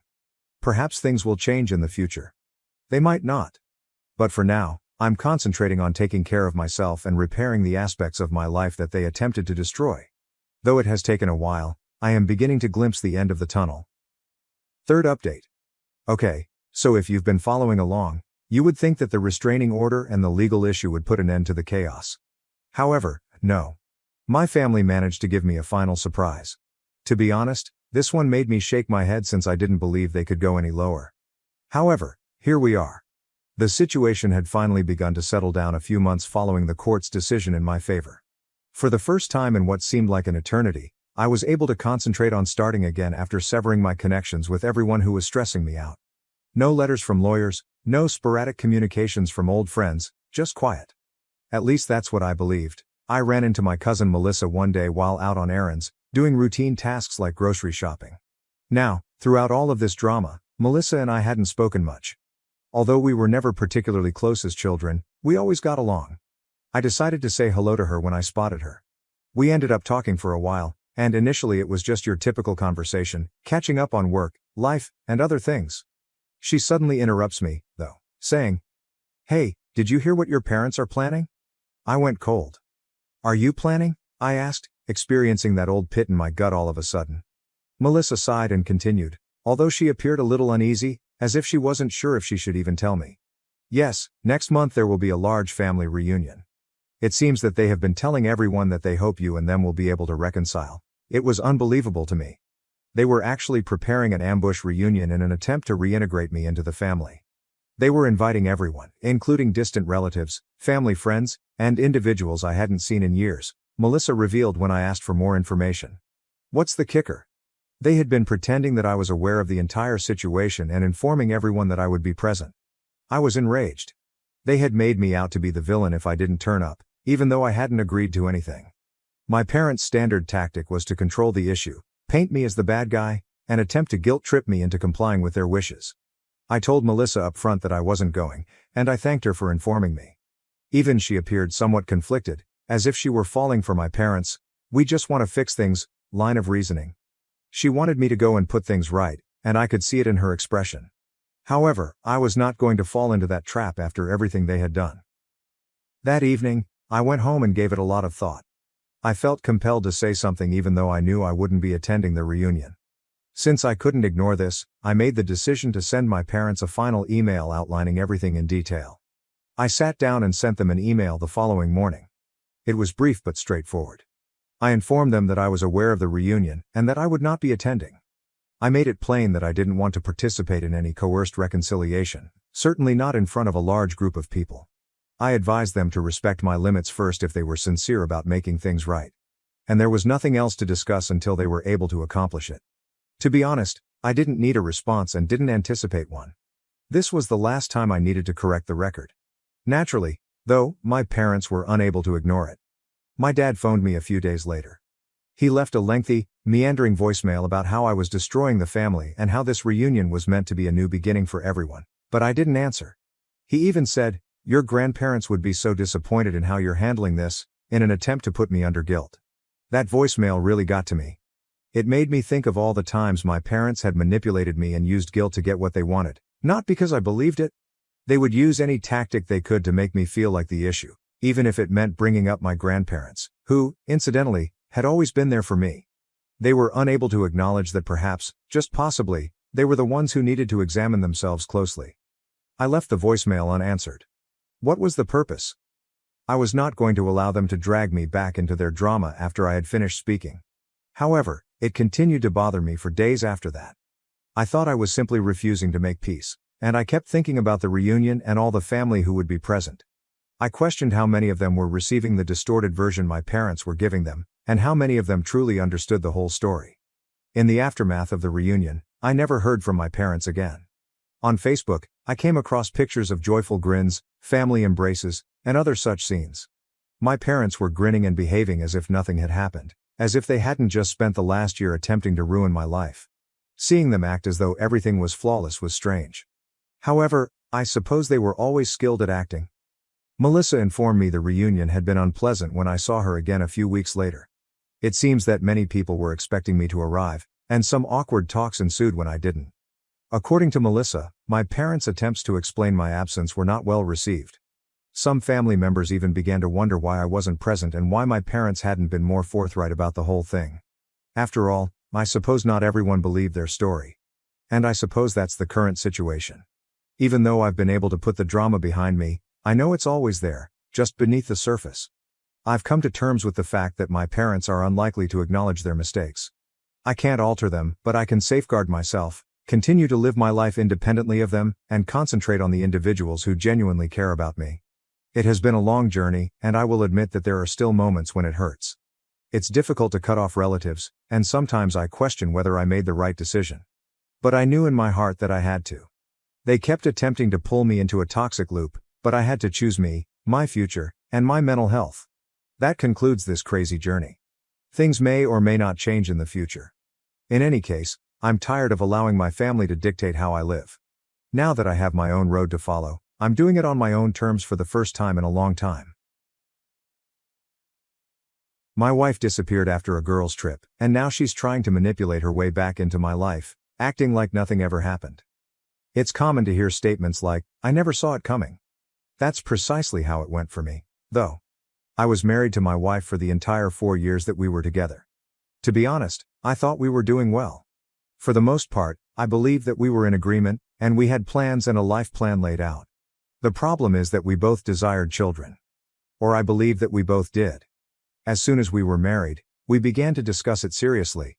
She would constantly express her desire for 2 or 3 children, rambling on about the names we would give them, the nursery decor, and everything else. She would even spend time on the internet planning our future children's lives while perusing baby gear and clothing. It kept us connected and was sort of our thing to talk about. We were eager to begin this new chapter in our lives together, and everything appeared to be going according to plan. But after that, we received some terrible news, which really devastated me. We visited a doctor to find out what was wrong after a few months of trying to conceive. To cut a long tale short, it was me. The doctor essentially informed us that our chances of naturally becoming parents were very limited because my count was much too low. It felt like a stomach punch. I felt worthless. Our entire set of plans vanished in a flash. I was hit hard, terribly hard, by the news. I ended up for a while in a fairly awful position. I was a complete disaster at first, but therapy ultimately helped. At first, she seemed to be rather supportive, stating that it didn't matter and that she would be content with us alone. However, there was something strange about the way she said it right from the start. She seems to have dropped it far too soon. She was all about starting a family one minute, and then she claimed she didn't need children to be content. I understand that people change their ideas, but her entire demeanor seemed strange to me. From thinking about baby names, she had completely stopped talking about children. Furthermore, it seemed as though she began to view me in a different light. She would suddenly start making little jabs at me that she had never mentioned before, like how I wasn't taking care of myself, that I should work out, or that I should be more productive around the house. Yes, I could have gained a few pounds, but it seemed like she was constantly looking for reasons to accuse me. She would dismiss it when I questioned her about the abrupt shift in attitude. She would claim that I was being unduly sensitive and that I was only dreaming. But I was aware of a problem. She was different from the lady I married, the one who would spend hours sitting with me discussing our future. She wasn't particularly cruel, but there was a certain coldness about her, as if she had already mentally checked out and was merely doing the part. I suppose that as time went on, I began to trust her when she assured me that everything was okay. In order to avoid coming out as needy or insecure, I quit pressing. In any case, after a few years, we were only getting by. We had gotten into a pattern where we hardly discussed anything important. We seemed more like housemates than husband and wife. She would always dismiss my attempts to discuss other choices, such as adoption or surrogacy, by stating that she didn't want to consider them. I never really believed her when she said, "As long as we're together, I'm happy." She seemed more concerned with persuading herself than I was. Suddenly, she informs me she wants to take a girls' trip. Now, traveling with her buddies was nothing out of the ordinary. She had previously done it a few times, and I had always encouraged her. For a long, she talked about wanting to travel to America with her pals, while we lived in Brighton. We had developed this trust over the years, so I didn't give it a second thought. I therefore made sure she had everything she needed, assisted her with packing, and drove her to the airport. I recall her final words before she departed. She turned to me and said, "Thank you for being so supportive." I found it a little strange that she would say that because I hadn't done anything particularly noteworthy, but she appeared so sincere that I dismissed it as her simply expressing gratitude. I remained up that night to make sure things went well by calling her when she landed. I kept myself occupied around the house, watching TV, keeping an eye on the time, and waited for her to text me to let me know she had landed because her flight was expected to take roughly 9 hours. I called her to check in as soon as I noticed her flight had landed. The phone kept ringing, but no one picked it up. I didn't give it much thought because I assumed she was exhausted and might have gone directly to her hotel and crashed. However, when morning arrived, I still hadn't heard from her. I began to have this nagging concern in the back of my mind. I thought perhaps she was simply busy or her phone was on quiet, so I tried calling again and then texted her a few times. However, I was officially freaking out after a couple more hours of radio silence. In the end, I gave her sister a call to check whether she had heard from her. Nothing. I was really beginning to freak out by this point. In the hopes that something had gone wrong with her phone or that she just hadn't had time to check in, I even went so far as to call her companions, who were meant to be traveling with her. However, they were also perplexed when I called them. They did not accompany her on the trip. Back at home, they were enjoying coffee while seated 2 streets away. It truly hit me at that point. She wasn't traveling with any girls. She didn't have any friends. She hadn't accompanied anyone anywhere. She simply vanished. It seemed as though my stomach had fallen through the floor as I sat there with the phone. I was unable to comprehend it. Why would she tell me such a lie? Why wouldn't she notify me before leaving? I made an effort to persuade myself that it was an error of some sort, such as perhaps she had missed a connecting flight or that she had been unable to contact due to an emergency. But I knew in my heart that she had this planned. Her expressing "thank you for being so supportive," and the entire girls' trip were all components of whatever she had been imagining. I was at a loss for what to do. I couldn't wake up, as if I were living in a nightmare. I had never married a woman like this. I didn't even recognize this person. The coldness, the way she had stopped discussing our future, and those small digs about my appearance and health all began to make sense. I simply hadn't noticed, or perhaps I hadn't wanted to see, that she had been drifting away for a while. I just sat there looking at my phone that night, hoping for a call, a text, anything. However, nothing materialized, and I knew in my heart that it wouldn't. I remember lying there and staring at the ceiling when I woke up the following morning, thinking that it was all just a bad dream. But when she saw that her side of the bed was empty, reality set in. In fact, she had gone. After packing her bags, she disappeared. The promises I had given myself the previous evening, maybe she was late, or perhaps her phone died, were no longer valid. She had clearly planned this and wanted to go. I was completely in denial for the first few days. I would keep ringing her phone in the hopes of hearing her voice and perhaps receiving an explanation. I even left messages. I kept leaving them in the hopes that she would understand, even though I was half the time at a loss for words. However, I only received quiet, which strangely made things worse. It was as though I had been a stranger to her all along and had been left to work things out on my own without knowing what had gone wrong. Her family was initially just as surprised as I was. They hadn't heard from her, and her mother didn't know anything about her plans. In the end, I visited there more times than I could remember in order to speak with her mother and get answers. They must have felt sorry for me. When I couldn't bring myself to cook, her mom would prepare meals for me and occasionally let me stay there. She would sit there while I talked about all the tiny things that didn't make sense, attempting to figure out how my life had suddenly become so complicated. And to be honest, there were times when I was too numb to speak and just sat there in silence. I oscillated between rage, despair, and remorse. What went wrong was a question I kept asking myself. Was there a sign I missed? Was I not paying enough attention to her? On certain days, I would review all of our arguments and conversations in an attempt to determine what caused her to leave. I kept thinking about what I could have done better and how I could have preserved our marriage. It may sound dramatic, but I was completely preoccupied with figuring it out.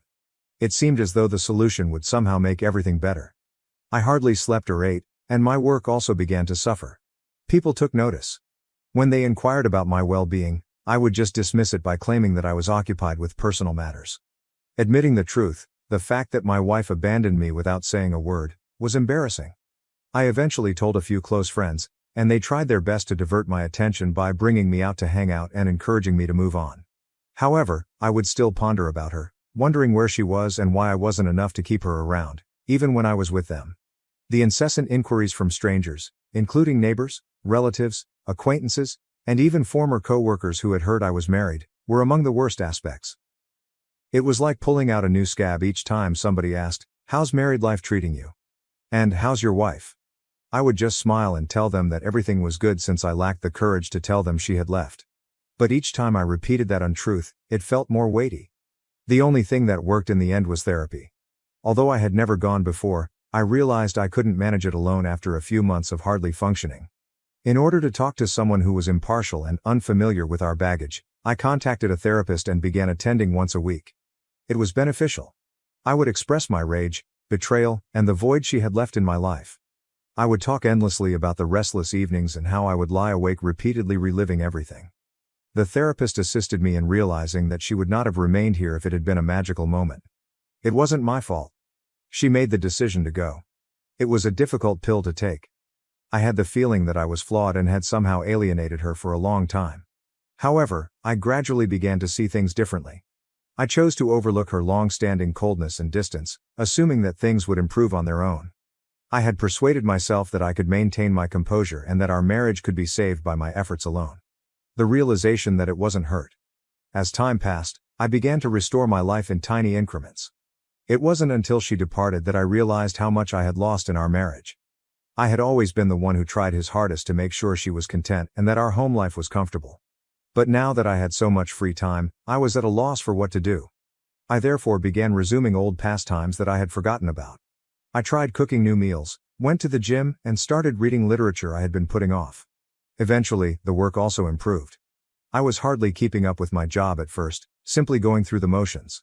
However, when I began to feel more like myself, I worked harder at my job. I felt like I still had control over something in my life, which was one of the few things that gave me a sense of accomplishment. Although I had always been skilled at what I did, I now give it my all, the extra hours, the concentration. I got a promotion as a result of it, something I never would have obtained if I had been moping about my problems. Even yet, there were painful days. A picture, an old movie ticket stub, or other small items that brought back memories I'd tried to forget would occasionally remind me of her. Looking at them, I would question her actions, whether she ever considered me, and whether she ever felt bad about what she had done. But gradually, those times began to disappear. I was able to let go of those memories a little more quickly and move on a little more easily each time. Additionally, I got back in touch with people I hadn't seen much of since getting married. We resumed our activities, including hiking and hitting the golf range, something I hadn't done in years. Having folks by my side who weren't involved in the mess and who could support me in moving on without pulling me back into the agony was a relief. In hindsight, I saw that I had invested much too much of myself in that relationship, in being her spouse. I felt like I had lost a significant portion of who I was when she departed, as if she had taken a piece of me with her. But I was rediscovering who I was, piece by piece. Although it wasn't quick or simple, I was making progress. I was finally able to see someone who wasn't defined by her past actions when I looked in the mirror at the conclusion of that year. I wasn't just the man whose wife had abandoned him. I had rebuilt, I had survived, and I was stronger now. I felt as like I could truly live my life without her shadow looming over me for the first time in years. To be honest, I took pride in that. I believed I had moved on from everything. After all that chaos, life had at last begun to seem normal again, or as close to normal as it could be.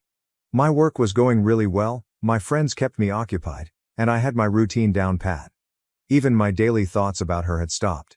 Even while I still occasionally had flashbacks to odd memories, it wasn't as frequent as it used to be, when everything I did was somehow related to her. She was therefore the last person I expected to see standing there when someone knocked on my door one Saturday morning. But there she was with a baby at my doorway. I went cold. It was like witnessing a ghost, and for a moment my brain simply stopped functioning. Though perhaps a touch worn down, she still had her typical appearance. She looked at me as if she genuinely believed that I would be pleased to see her. I thought I was past caring, so yes, that really got to me. As it happens, meeting her again evoked many feelings I had previously suppressed. At first, I remained silent. I just stared as I stood there. As if nothing had happened, she gave me a smile before asking, "May I come in?" The nerve.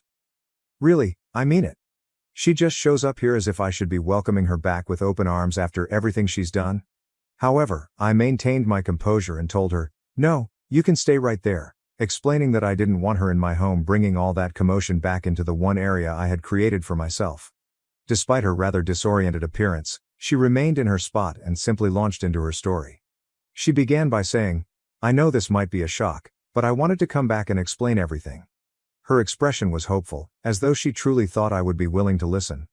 I was tempted to just close the door and laugh in her face, but I was too intrigued. I was curious about the reason behind her disappearance and what she had come up with. She continued by explaining that she had erred in leaving and that she had come to the realization that she had lost the greatest thing that had ever occurred to her, not my words, but hers. She claimed to have thought a lot and to have finally realized what was important in life after having this child. After years of ignoring me, it seemed that what mattered most was unexpectedly knocking on my door. "This is our second chance," she remarked, glancing down at the infant. What I was hearing was unbelievable. Our second opportunity? As if this child were some sort of magical reset button that would allow us to resume where we left off. I was furious on the inside, but I attempted to maintain a neutral appearance. She continued by adding that although she had made a grave error, we could now start over, just the three of us. She wanted us to be a family once more. "Why did you leave?" was the final question that had been bothering me ever since she appeared. I tried to speak as steadily as I could, but I wasn't sure how much longer I could contain myself. Now that she was here, I needed to hear it from her since I had tortured myself with all the possibilities for years in an attempt to comprehend. After hesitating and glancing down at her feet as if embarrassed, she finally told me the truth, or at least what I thought it was. She acknowledged that she had left because she wanted a child and had found someone who could provide one for her because I couldn't. She honestly stated it as if it were insignificant, as though she hadn't destroyed my life, and as though I should just nod and take it as gospel. She clarified that although the man she had left didn't stay, she had already given birth and had suddenly come to the realization that she wanted me back. Easy. I paused to think about what she was saying. She was here, confessing that she had left me, fled with a man, had his child, and now expected me to accept it. As if I should simply forget and forgive. "So you left, found someone else, had his baby, and now you think you can come back and pretend like nothing happened?" I asked her. She broke down in tears and apologized, admitting that she had made a big mistake, but I remained unmoved. She kept talking about how she knew she was supposed to be with me and that I was the one she really loved. To be honest, maintaining a straight face was difficult. She sounded so crazy that I was shocked. I could see it clearly on her face that this was desperation, not love. She then attempted to guilt-trip me by talking endlessly about how difficult it had been for her to be a single mother. In fact, she attempted to paint herself as the victim in all of this, acting as though her decisions hadn't brought her to this point. She assured me she was prepared to work things out this time and that she wanted my help. "Who does she think I am?" was all I could think about. I listened to it all as I stood there, but I had had enough. I told her right away, "You made your choice a long time ago, and now you have to live with it. There's no second chance here." She appeared astonished, as if she had never even imagined that I would say no, as if she truly believed she could simply saunter back into my life because it would suit her. She became irate just when I thought she would finally understand and depart. She became angry with me, accusing me of selfishness and demanding that I give her another chance to make amends. She said that she could have taken half of everything and divorced me at that time if she had so desired. She even had the audacity to remark that the house should still belong to her. I felt a surge of relief as it seemed like her true self was revealing itself in front of me. At last, I was recognizing her true self. I refrained from arguing with her. I didn't speak louder. "We're done. You wanted a different life, and now you have it. This isn't my responsibility anymore," I simply replied, looking at her, and then I closed the door in her face, interrupting her if she had any more words to say. I was struck with a peculiar sense of serenity as I stood there and heard her muffled screaming coming from the other side of the door. She might shout, cry, knock, or do anything else. However, I knew I would never allow her to return. This stranger who believed she could pick up the pieces when it was convenient for her took the place of the lady I had loved and married. Feeling lighter than I have in years, I moved away from the door and took a seat. I believed that was it after I shut the door behind her. I assumed she would understand and simply walk away. However, no. Rather, she began pounding on the door while shouting various things. The nerve seemed unbelievable to me. She had the gall to stand there and insist that I listen to her while I was in the one place that was truly mine, the only place I had been able to recover from the disaster she had left me in. I initially considered ignoring it and letting her scream till she became weary. But then I started to wonder. I was curious to know what kinds of excuses she would offer this time. I opened the door just enough to let her know I was paying attention, but not enough to let her in. She appeared to be astonished that I hadn't given her the response she desired, as if she had just been slapped across the face. As if we were having a typical argument and not coping with her abandonment, she began a lengthy monologue in which she expressed her willingness to forgive me for closing the door on her and her want to start over. She went on and on about how if we both worked hard, we could work things out. I was unable to contain myself at that moment. I laughed, really laughed, because this woman had more nerve than I had ever seen.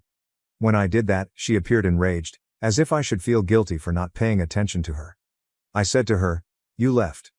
You had your chance, and you threw it all away. I'm not just going to pretend none of that happened because you feel like it." Her face flushed, and she began to talk about how she had been so lost after leaving and how she had discovered her error too late. "You don't understand how hard it was for me," she said. However, I didn't believe it. I informed her that she had taken the decision to leave. She had plotted it, made up a falsehood about it, and then carried it out. Now her remorse meant nothing. That's when she lost it. Her entire tone shifted. She stopped doing the melancholy, repentant act and began to attack me, accusing me of being unjust and lacking the grace to give her another chance. "If I'd wanted to, I could have taken everything from you back then. I could have taken half of everything you own," she bravely said. I simply stood in awe. This woman, who had abandoned me without saying anything, now believed she should be compensated in some way for not attempting to defraud me. As if she was worthy of praise for not being as awful as she could have been. I replied, "So, what am I supposed to be grateful for? Grateful that you only ditched me and didn't take my stuff with you?" Her expression was a mixture of rage and something more, possibly desperation or guilt, as she gazed at me. But to be honest, I didn't give a damn by then. I had just finished. That was where all the years I had spent questioning myself, feeling bad, and wondering if I was somehow to blame for her leaving vanished. I felt as though the burden I had been dragging about had finally been removed when I met her for who she truly was. But she wasn't finished. She began to pace my porch while complaining that I would regret not giving her another chance and that I would never find someone like her. In fact, by refusing to take her back, she attempted to make me feel as though I was the one who was missing out. It was strange. As if I should be pleading with her to stay, here she was, the one who ruined everything we owned. She became even louder and continued to complain about how I had made her leave in the first place when she realized I wasn't going to back down.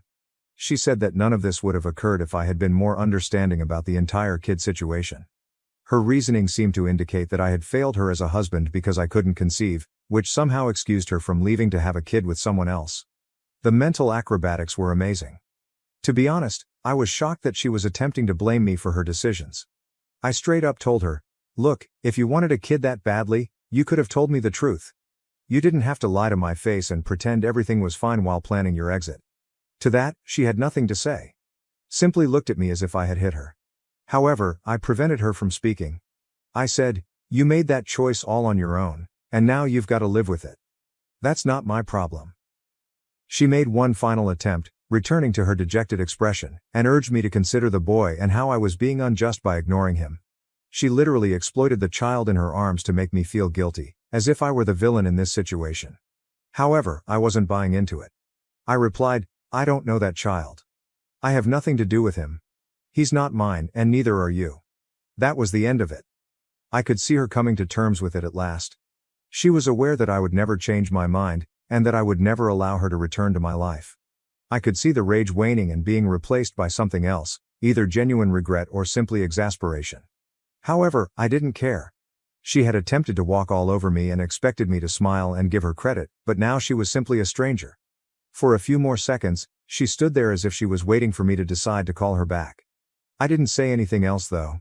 When it finally hit her that I meant every word, I just stood there and watched her expression. I closed the door without giving it another glance. I also didn't wait for her to rap on it again this time. In my heart, I knew that I had already made up my mind and that there was no turning back. I don't know, but I felt like I had finally won as I moved away from the door. It was over, even though she had spent so much time hoping to return and use manipulation to get back into my life. I had freedom. Neither for her nor for us was there going to be another chance. She was now only a memory, one that I had at last relegated to the past. I felt like I could breathe again after all those years of suffering and shame. And what do you know? It was pleasant. I experienced an odd sense of tranquility as soon as I shut that door behind her. I no longer felt sad, furious, or even astonished. It was as though all of the effort I had put into her over the years, all of the sorrow, the shame, and the never-ending wondering, had simply disappeared. I was prepared to move on since I had at last found the closure I didn't realize I needed. This time, everything was truly finished, but naturally, it wasn't as tidy a conclusion as I had planned. Her mother texted me a few days later. She apologized, stating she was embarrassed by her daughter's handling of the situation and that she had attempted to reason with her, but clearly it had failed. Her mother was a kind person. She had been quite helpful to me when her daughter departed, and I could see that she was truly distressed by the situation. Although I had nothing against her, I didn't want to be dragged back into that situation. I simply said, "Thanks for checking in response," and didn't say anything further. I wasn't going to waste time justifying my choice, and I wasn't going to offer her mother any more information. She knew it was over because she understood. I learned tidbits over the course of the following few weeks via social media and mutual connections. She had apparently returned to living with her parents, and things weren't going well. The father of the child, the man she had left me for, was not involved at all. He had bailed out. She was left to figure things out on her own because, apparently, he hadn't committed to the long term. Few individuals were eager to help because she had essentially burned every bridge. Her former friends, who had supported me when she first vanished, didn't feel sorry for her. They weren't eager to get drawn back into her drama because they had all moved on. You can't hold them responsible. Her parents weren't too happy either. They didn't have enough money to sustain her and the child. I was aware of this since her father called me shortly after her mother texted me. Curiosity overcame me, and I nearly didn't respond. He was direct but courteous. He mentioned that they were having financial difficulties and suggested that I might be able to assist them in some way. He continued talking about the infant and how difficult things were for them, saying, "We know you cared about her once." I listened courteously, but I couldn't help but giggle a little, not aloud, but you get the idea, when he began to talk endlessly about how his daughter only needed a little help to get back on her feet. I politely informed him that his daughter made her own decisions and that I was neither in a position nor in the right frame of mind to assist. Since he didn't pursue it further, I believe he understood the message. Before I know it, her friends, people I hadn't spoken to in years, began contacting me. Some attempted to use the guilt angle, claiming that she was going through a difficult moment and that perhaps I could find it in my heart to give her another chance. She even had the audacity to say that the child needed a father figure and that I shouldn't allow my resentment stand in the way of my efforts to assist him. However, I refused to back down. I refused to allow anyone to make me feel guilty for making my own decision at last. I had given that woman all I had after years of feeling inadequate, and she had tossed it all away. Instead of relying on me to save her, she should at least take responsibility for her decisions. The calls and messages gradually decreased in volume before ceasing completely. Everyone seemed to finally realize that I was serious, that I had moved on, and that I would not get ensnared again. That's when the true calm arrived. For the first time in years, my life felt peaceful and typical. I had my friends, my job, and my routines. I had rebuilt my life on my own terms, so it wasn't a fancy, glamorous one, but it was mine. The irony is that I once again began to discover joy in the small things, which I had not given much thought to when I was married. I would read novels I had been meaning to read for years, cook my own food, and take walks. It felt good to be free, and I understood that I could live my life as I pleased without anyone's approval. I wasn't always concerned about other people's happiness or approval, for once. I felt as though I had gradually regained my life. Occasionally, I would stumble into someone who knew us both, and they would inquire, "Hey, what happened to her?" I would respond with a succinct, courteous response and shift the topic. I simply didn't want to keep going back to a chapter that was so obviously over. It wasn't that I was concealing anything. I had finally mastered the skill of leaving her in the past. When I last heard from her, things weren't going well. She was still jumping between her parents' house and friends' sofas after her welcome, and she was having trouble keeping a job. Occasionally, people I don't often communicate with would message me to let me know that she was seeking assistance from anyone who would listen. Some of them even implied that she hoped I would reconsider, that perhaps I would change my mind and end up playing dad to her child. However, that was not going to occur. I had already invested too much time and effort into rebuilding my life to consider taking that route. Her safety net was not going to be me. Just because things didn't go as she had hoped, I wasn't going to be the one to pick up the pieces. Nothing was going to pull me back into that chapter. I was finished. Ultimately, I believe I received the necessary closure. She was now coping with the repercussions of her decisions? And me? It was the first time since the day she departed that I felt completely, truly free. I had had enough of her looming over my life. I was happy that I had moved on. Not in a grand dramatic sense, but simply, contented. And what do you know? That was sufficient. My husband demanded a DNA test moments after I gave birth, but he underestimated what I'd do to protect my daughter and our legacy. The words that just came out of my husband's mouth are far worse than the pain that rips through me like a sharp blade. Adam comes forward, his pricey suit immaculately ironed despite the 12 hours we've spent in this delivery room, while I'm still gasping for air, trembling and drenched in sweat. He says, "I want a DNA test," in a flat, impersonal voice that sounds like he's ordering coffee rather than asking about our baby daughter's paternity. With her hand still holding our baby, my baby, the nurse freezes. The beeping monitors suddenly become too loud and obtrusive, and the room appears to shrink. Dr. Collins's wrinkled face wrinkles in worry as he looks up from his charts. My voice sounds odd and aloof, as if it were someone else's. "Adam, what are you talking about?" I ask. He refuses to look at me. Rather, he looks at our 7-pound daughter. 4 ounces of excellence, with calculating coldness. "You heard me, McKenna. I want proof she's mine." Like poison gas, the accusation lingers in the air. This is the result of 12 years of marriage. To make him feel even a small portion of the agony pulsing through my chest, I want to shout and throw something. Rather, I chuckle. It's an unpleasant sound, bitter and nasty. "Get out!" The words make my tongue taste like metal. "Get out before I call security." Dr. Collins begins, "Mrs. Harrison." But Adam interrupts. He takes out his phone and runs his fingers across the screen, saying, "I have every right to be here and every right to request this test. My lawyer says." "Your lawyer? You've been talking to your lawyer while I was in labor?" I blurt out. The only indication that he is still capable of feeling guilt is a faint flush that appears on his neck. I've been preparing for this moment for weeks. The word keeps repeating in my mind. Weeks. My husband was organizing this ambush as I was folding little onesies and choosing nursery colors. I feel as though I've been physically struck by the understanding. Bless the nurse, she puts herself in our way. "Sir, perhaps we should continue this discussion outside." "No." I ignore my aching body's protest and push myself to sit up taller. Let him stay. Let him watch the test. Let him see exactly how wrong he is. Something flickers in Adam's eyes, but his expression remains unchanged. Disappointment? Solace? I can no longer tell. I used to be familiar with all telltale signs and micro-expressions. At what point did my husband lose his identity? "I'll set it up right away," Dr. Collins states in a deliberately casual tone. Though I must say, in my 30 years of practice. "Just do it," instructs Adam. I used to find his nervous habit of straightening his tie charming. The sooner we know the truth, the better. The reality. As though he still knows what that word implies. My girl, our daughter, is sleeping soundly in the bassinet, oblivious to the storm that is building all around her. Her dark hair, like mine, is already beginning to curl, and her little fingers are balled into fists. Even though my hands are shaking, I answer, "Fine," in a calm voice. "Do the test. But when it proves what I already know, don't expect forgiveness." His phone buzzes. Adam. He looks at it and his mask briefly comes off. Fear? Feeling guilty? He's on his way to the door before I can comprehend it.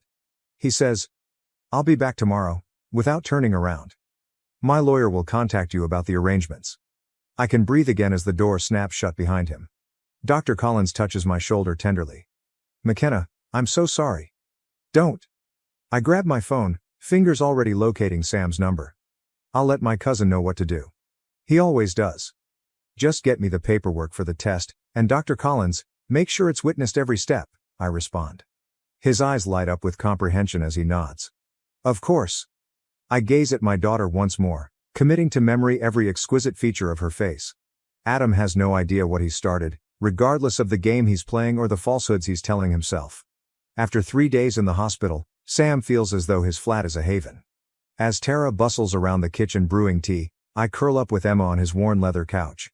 My worries are calmed by the familiar smell of coffee grounds and old books, but my hands continue to shake. Saying, "He's changed all the locks," I observe Sam pacing. "Changed the security codes too.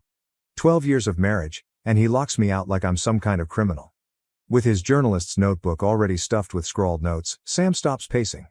When exactly did things start changing with Adam? Think back carefully. The inquiry is a kind of gut strike. I close my eyes and attempt to remember when my marriage started to go apart.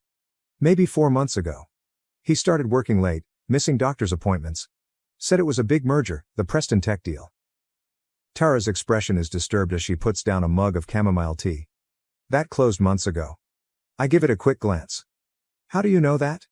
Tara looks at Sam and says, because my sister works in their PR department. The deal fell through in March. March, when Adam began bringing pricey new suits home. When the enigmatic business travel started. When he completely stopped caressing me. Sam taps his pen against the notebook and says, this is what doesn't add up. Why wait until the baby was born to demand a DNA test? Why not do it during pregnancy? Because he needed a scene, states Tara in a low voice. He needed witnesses. It dawns on me like a blast of cold water. He's building a case against me. Emma stirs in my arms, and I instinctively move her blanket. Her little face reminds me of how calm and trustworthy I used to be. Reluctantly, Sam says, there's something else. I made some calls. Adam's been meeting with divorce attorneys since January. January, I mumble. Looking down at Emma, I caught myself saying, when I first told him I was pregnant. When he smiled and hugged me and said everything was perfect. That son of a... Why go through with the pregnancy if he was planning this all along? Because of the Harrison family trust, Tara responds accordingly. Your father-in-law's will had specific conditions about heirs, didn't it? Things begin to come together. Even when I say, the trust only pays out if there are legitimate children, my voice sounds empty. He needed proof the baby wasn't his to invalidate the claim. Sam's phone is buzzing. His face darkens as he looks at it. Adam just posted on LinkedIn. He's accepted a new position at Grant Technologies. Grant. The name makes me think of something. Wait, isn't that the company that tried to buy out Harrison Industries last year? Sam concludes. The same one your father-in-law refused to sell to before he died. We all jump when someone knocks on the door. Glancing through the peephole, Tara takes a rapid step back. It's Adam. Don't open it, I say, holding Emma tighter. Adam's words, McKenna, echo through the door. I know you're in there. The DNA test is scheduled for tomorrow morning. My lawyer insists you be present. I take Sam's arm as he approaches the door. Wait. Let him talk. Adam goes on. You're making this harder than it needs to be. His voice becoming almost soft. Just come home. We can work this out. I slowly get to my feet so as not to wake Emma. Work what out, Adam? The lies? The secret meetings? Or how about the trust fund you're trying to steal? Quiet. Then. I don't know what you think you know. I know enough. I no longer tremble when I say this. I know about Grant Technologies. I know about the divorce lawyers. And soon, I'll know everything else too. One more pause. The veneer of tenderness vanishes when he talks again. You have no idea what you're dealing with. Neither do you. Something hardens inside me as I gaze down at our girl, my daughter. Game on, Adam. He backtracks along the corridor. What's the plan? Asks Sam after locking the door and turning to face me. I take my phone out and go through my old contacts until I locate the one I need. First, we find out everything we can about Grant Technologies. And then, I answer the phone. We call in some favors. Before a recognizable voice responds, the phone rings again. Dr. Collins, I need your help with something. With a somber expression, Dr. Collins slips the phone across his desk. These messages were automatically backed up to the cloud account you shared. I thought you should see them. When I take up the smartphone, my hands shake. 2 days before my labor, the timestamp indicates 3:47 a.m. The message says, everything's arranged. Once the test results come back, she won't have any claim to the trust. Make sure you stick to the plan. Adam has responded. She suspects nothing, just keep your father focused on the merger. Evelyn Grant, says Dr. Collins softly, is Marcus Grant's daughter. I find the name to be bitter. Last year, he attempted to compel my father-in-law to sell his business. With his journalistic instincts taking over, Sam leans forward. The same Marcus Grant who mysteriously acquired 3 board seats after your father-in-law's death. I continue to scan through texts, each one getting worse. Plans. Gatherings. Personal information that makes my stomach turn. They've been seeing each other since January, I murmur. The same month I told him about the baby. Sam asserts, The timing is not coincidental. Grant Technologies announced their hostile takeover bid last week. With Adam's help, they'll have controlling interest in Harrison Industries, unless there's a legitimate heir. The parts fit together perfectly. That's why he needs the DNA test. To show Emma isn't his. It's not about the baby at all. It's about the company. We are interrupted by a knock. Tara enters with a pallid face. Adam's here, with lawyers. Even though my heart is racing, I make myself remain composed. Let them in. Adam walks in with 2 suits that probably cost more than my yearly income, as if he owns the place. He's wearing a tie I've never seen before, and he seems different. Colder, sharper. Dr. Collins begins. This is a private medical facility, but Adam interrupts. The elder attorney says, my client has every right to supervise the paternity test that we're conducting. We have concerns about potential tampering. I chuckle.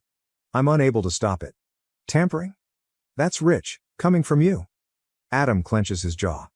Careful, McKenna, you're already facing potential fraud charges if... I raise the phone and ask, if what? If these messages somehow become public? The ones showing you and Evelyn planning to steal your father's company? He becomes motionless. I catch a glimpse of genuine terror in his eyes. You had access to my private... I go up and exclaim, your private messages on our shared cloud account, my rage giving me courage. The one you forgot to disconnect when you were so busy planning your little corporate takeover. Adam's visage darkens as the younger attorney murmurs something in his ear. He responds, this changes nothing, but his tone falters. The test will proceed exactly as planned. In a strong tone, Dr. Collins interrupts. Under my supervision, with witnesses present. Unless you'd prefer to explain to the board why you're colluding with Grant Technologies while serving as Harrison Industries CFO. Sam moves forward while Adam's hand fumbles with his phone. I wouldn't, answers Sam with ease. My article about corporate espionage at Grant Technologies goes live in an hour.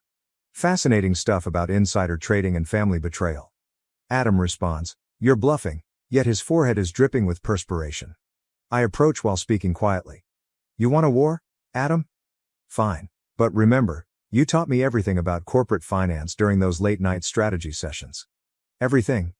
I stop and show him his most recent communication to Evelyn, which was about love and eternity. Always keep receipts. The elder lawyer clears his throat as they look at one another. Perhaps we should discuss terms. No terms, I respond, observing Adam's flawless exterior crumble. No deals. You wanted to play dirty? Let's play. But remember, you're not just fighting for money anymore. You're fighting for survival. Adam's shoulders are stiff with rage as they depart. Sam lets out a faint whistle. That was something. I sit back down and mutter.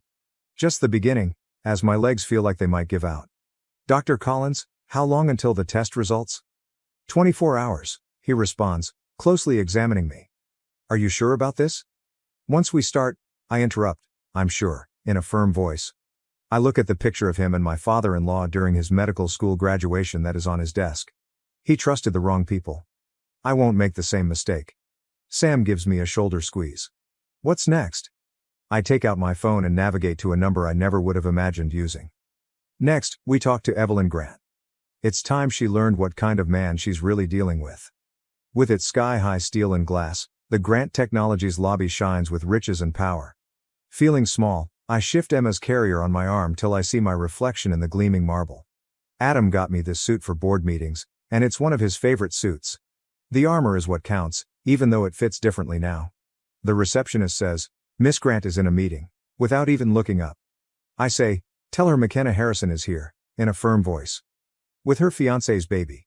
Keys no longer click.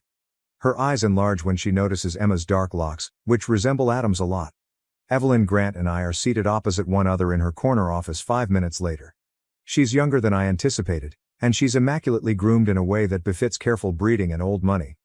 Her 3-carat princess-cut engagement ring, which is identical to the one in Adam's browsing history, catches the light. She claims, I don't understand, but her hands deceive her by twisting a pen till her knuckles turn white. Adam never mentioned a wife, a baby. Emma fusses, but I handle it with practiced ease. Funny how those details slip his mind when he's planning corporate takeovers. The color fades from her face. You can't prove. With screenshots visible, I move my phone across her desk. Actually, I can.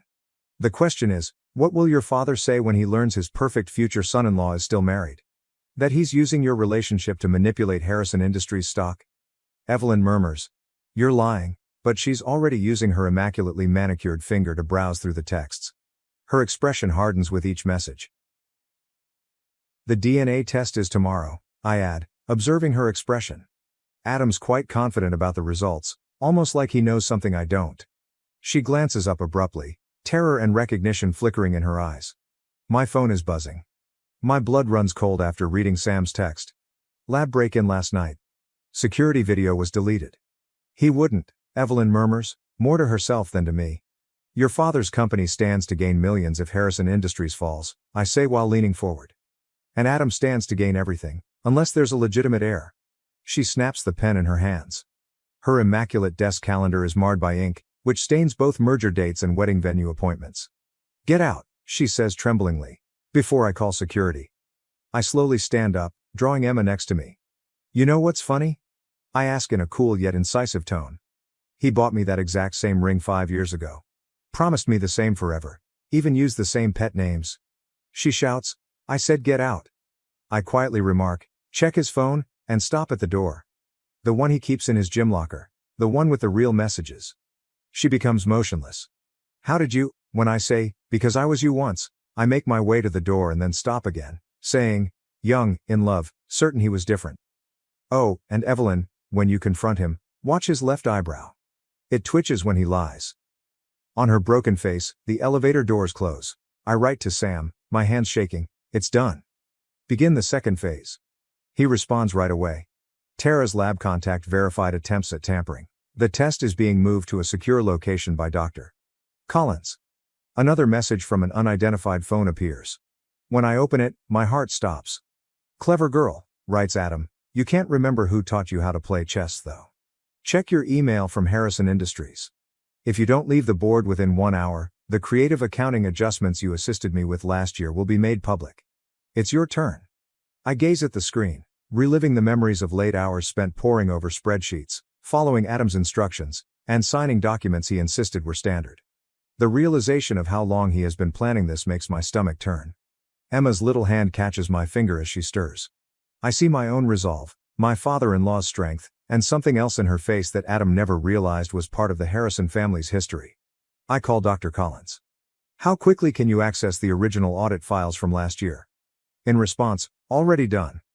And McKenna, I found something interesting in your father-in-law's private records, something about a contingency plan. I smile for the first time in days. Tell me everything. With its clean whiteness and security cameras monitoring our every step, the safe lab feels like a fortress. Adam's attorneys hover close by while Dr. Collins stands at the testing station, his countenance unreadable. Emma ignores the stress that permeates the room as she rests in her carrier. When Dr. Collins says, the results will be available in 30 minutes, all parties will remain present. The door flings itself open. With mascara smearing her cheeks and her flawless poise ruined, Evelyn bursts in. I yell, you bastard! Adam takes a step back, his self-assured facade falling off. Evelyn, this isn't, she spits out, the gym locker, and throws her phone to him. It strikes the wall with a crash. 3 other women, and you're still married. The attorneys look at each other in horror. Sam stops him as he goes for his briefcase. Until we hear those results, Sam replies softly. Nobody leaves? Adam's uncomfortable gesture of straightening his tie is something I had nearly forgotten. This is ridiculous. Whatever McKenna told you? Evelyn interrupts him, her voice cracking. She didn't have to tell me anything. Your friend Marcus was quite helpful once I showed him the real numbers behind the Grant Technology merger. Adam's face loses color. You didn't? She smiles sharply and bitterly. Daddy's on his way with the SEC. A message from Tara says, security footage recovered, and my phone vibrates. A suspect in a lab break-in was identified. I give Dr. Collins the phone. After examining the picture, he turns to face Adam's younger attorney. The man begins to perspire. Interesting, says Dr. Collins in a cool but acerbic tone. Very interesting indeed. Adam looks from one of us to the other, calculating. I know the expression he gets when he's going to give up a piece to keep the game going. Adam says abruptly, the accounting irregularities, in a loud voice. McKenna signed off on all of them. She's just as culpable. With the exception of the backup plan, I break off, maintaining eye contact. The one my father-in-law left with Dr. Collins before he died. Adam becomes motionless. What? He knew Adam. About the embezzlement, about Grant Technologies. He documented everything, I add, now speaking steadily. Including your attempts to access Emma's trust fund before she was even born. Clearing his throat, the senior attorney does so. Mr. Harrison, perhaps we should... Shut up. Adam's calmness totally breaks. His fists are clenched as he rounds on me. You're bluffing? Richard trusted me, Dr. Collins adds in a low, uncompromising voice. Not just as his doctor but as executor of his estate, including the real will. The device emits a beep. Test findings are available. Sam stops Adam before he can get the printout. It's over, declares Sam. The SEC has everything, fake DNA test orders, embezzlement records, even your deals with Marcus. The hall reverberates with the sound of heavy, deliberate footsteps. Adam steps back from the entrance. McKenna, he adds as his voice mellows into that accustomed cunning tone. We can still fix this, for Emma's sake? I say. Don't you dare. With words that burn like acid. Don't you dare use our daughter as a bargaining chip. The door opens. First to arrive are two SEC agents and Marcus Grant. Tara holds out her phone behind them, documenting everything. One agent says, Adam Harrison, you are being investigated for securities fraud. The events that follow are shown in slow motion. Adam rushes to the emergency room. The younger attorney tries to stop him. Sam shouts something about treachery. Emma is unaware of the mayhem and sleeps soundly in her carrier while it all. Dr. Collins holds out the test findings while touching my arm. Do you want to know? I look at the paper and go back to all the times I questioned whether Adam was telling the truth or if I had failed as a mother or a wife. I eventually respond, no, as I see my spouse get handcuffed by SEC officers. The results don't matter anymore. She's my daughter. That's all I need to know. Marcus Grant walks up, his expression solemn. Mrs. Harrison, we'll need your testimony tomorrow. I pull Emma in close. Right now, I'm taking my daughter home. I hear Adam yelling my name as we head out, desperate now, realizing what he's lost. I don't turn around. Not every game is worth winning.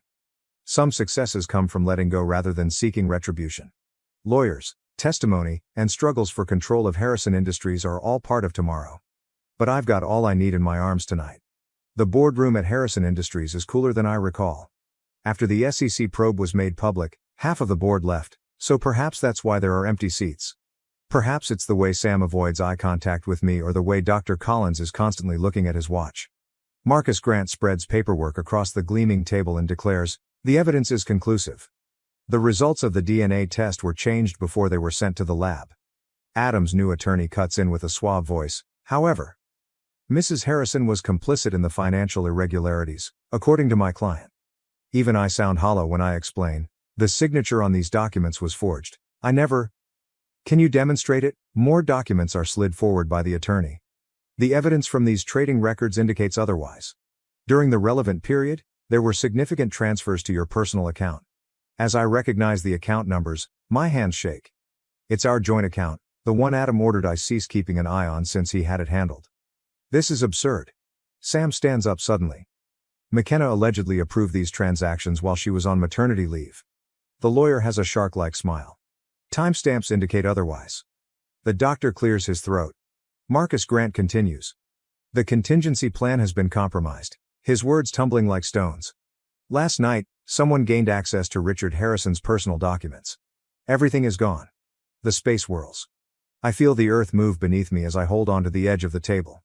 That's not possible. The security procedures were bypassed, the attorney states in a tone that borders on empathetic. Using your login information and some really intriguing emails regarding offshore accounts. My phone is buzzing. I'm shivering after reading Tara's message. Emergency updates. Company stock is plunging. Reports regarding fraud at Harrison Industries' various levels are currently in the news. The DNA test fiasco is causing a lot of conjecture on social media.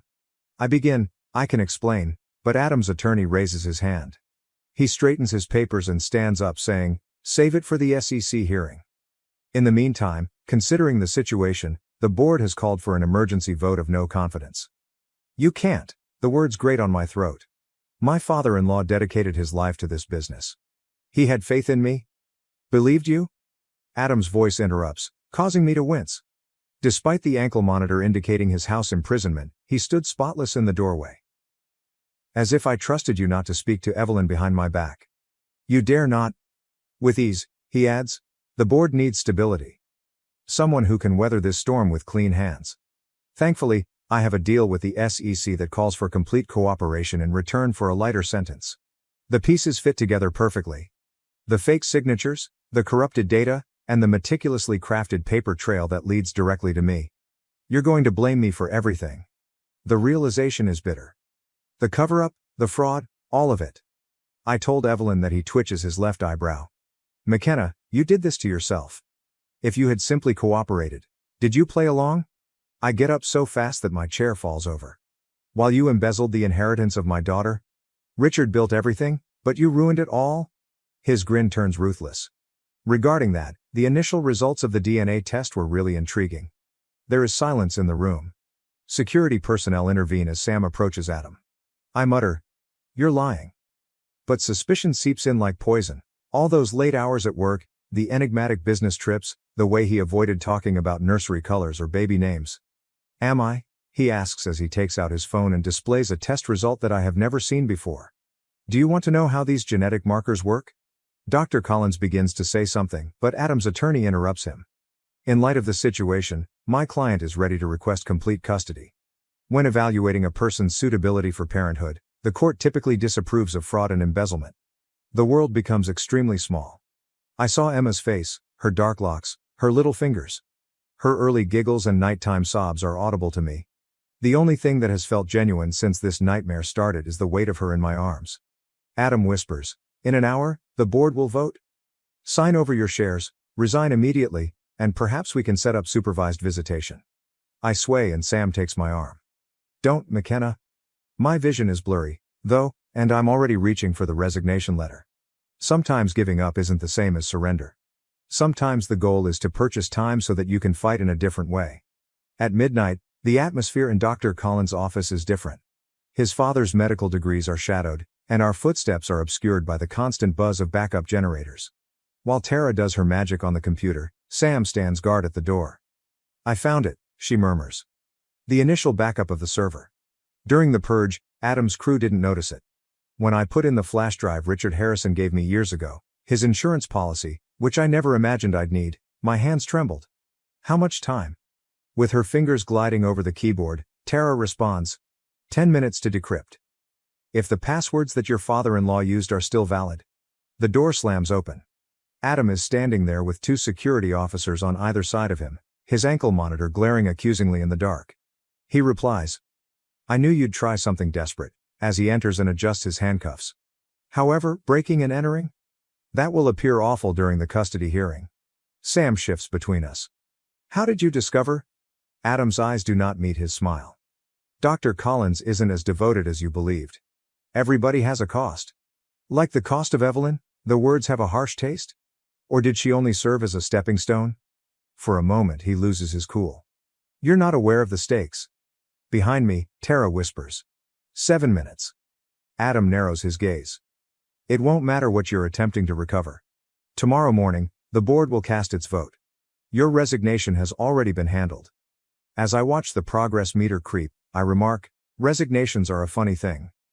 If they were signed under duress or if the person requesting them is engaging in fraud, they are not valid. He chuckles, but there's a hint of doubt. There is nothing you can prove. 15 minutes, Tara replies. Adam gives the guards a signal. Stop it, right now? I move forward and play my final card, saying, wait. The actual DNA is the outcome. Let me see them. We have experienced this. Either show me, or I send the SEC everything we discover, including every email, transaction, and encounter with Marcus Grant. He twitches his left eyebrow. You're playing a bluff. 3 minutes, declares Tara. The security personnel approach the PC. Sam stiffens, prepared to step in. Adam's words, she's yours, stop everyone cold.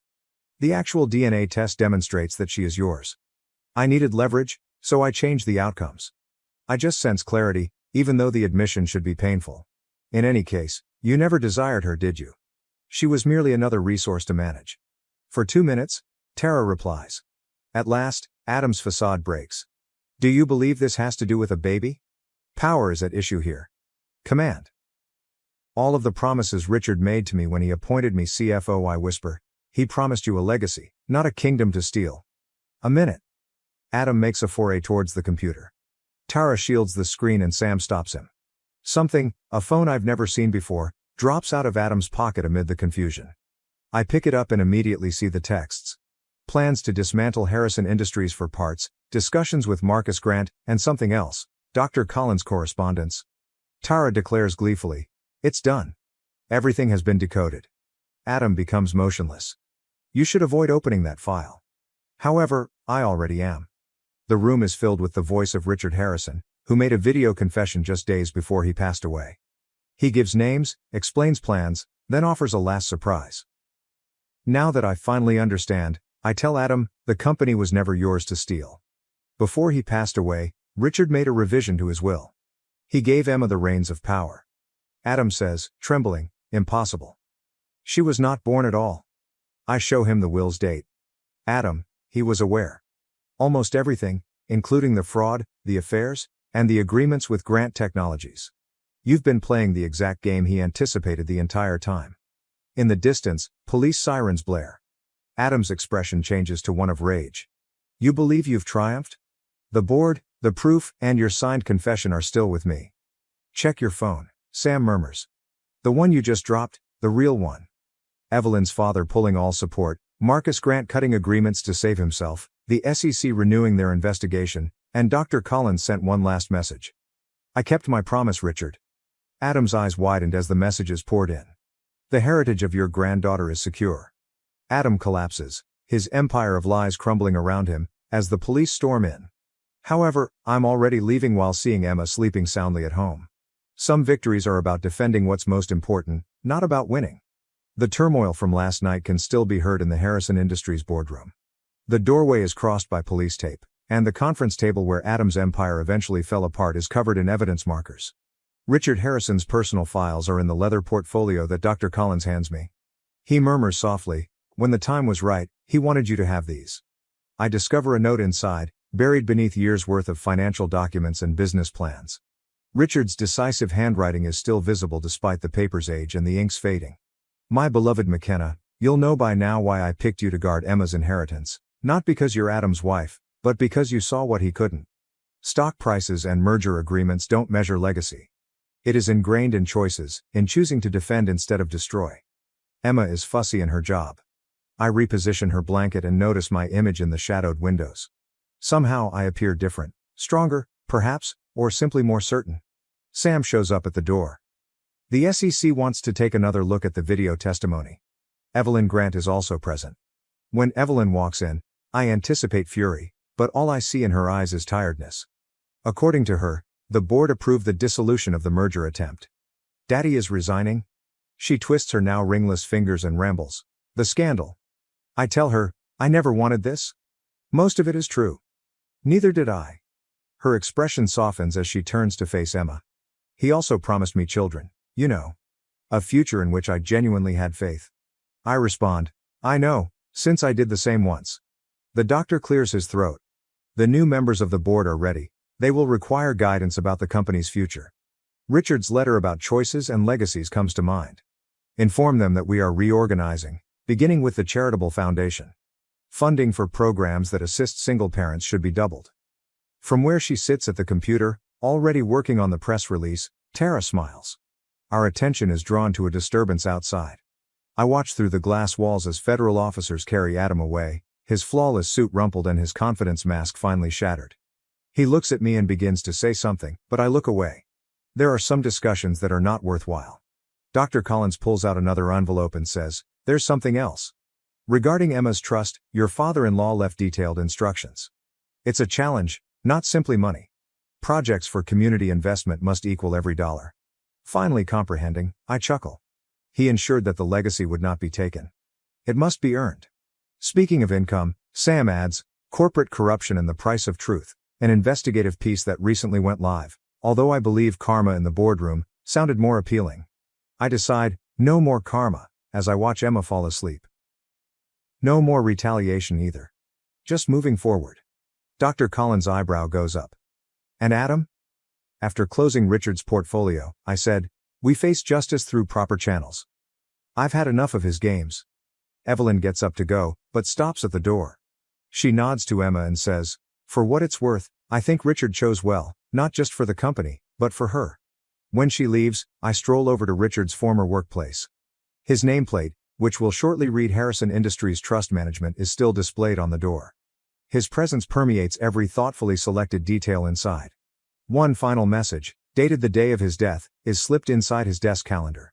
"Remember, knowing when to stop is more powerful than knowing when to fight." Fortunately, none of her father's calculations are used when Emma wakes up and demands attention. I pick her up and inhale that wonderful infant smell. "Are you prepared to return home?" From the doorway, Sam asks. As I grab our belongings, I correct him, "Not home. Going forward." Reporters wait outside with inquiries concerning scandal and atonement. Lawyers, reorganization plans, and countless decisions regarding Emma's future await us tomorrow.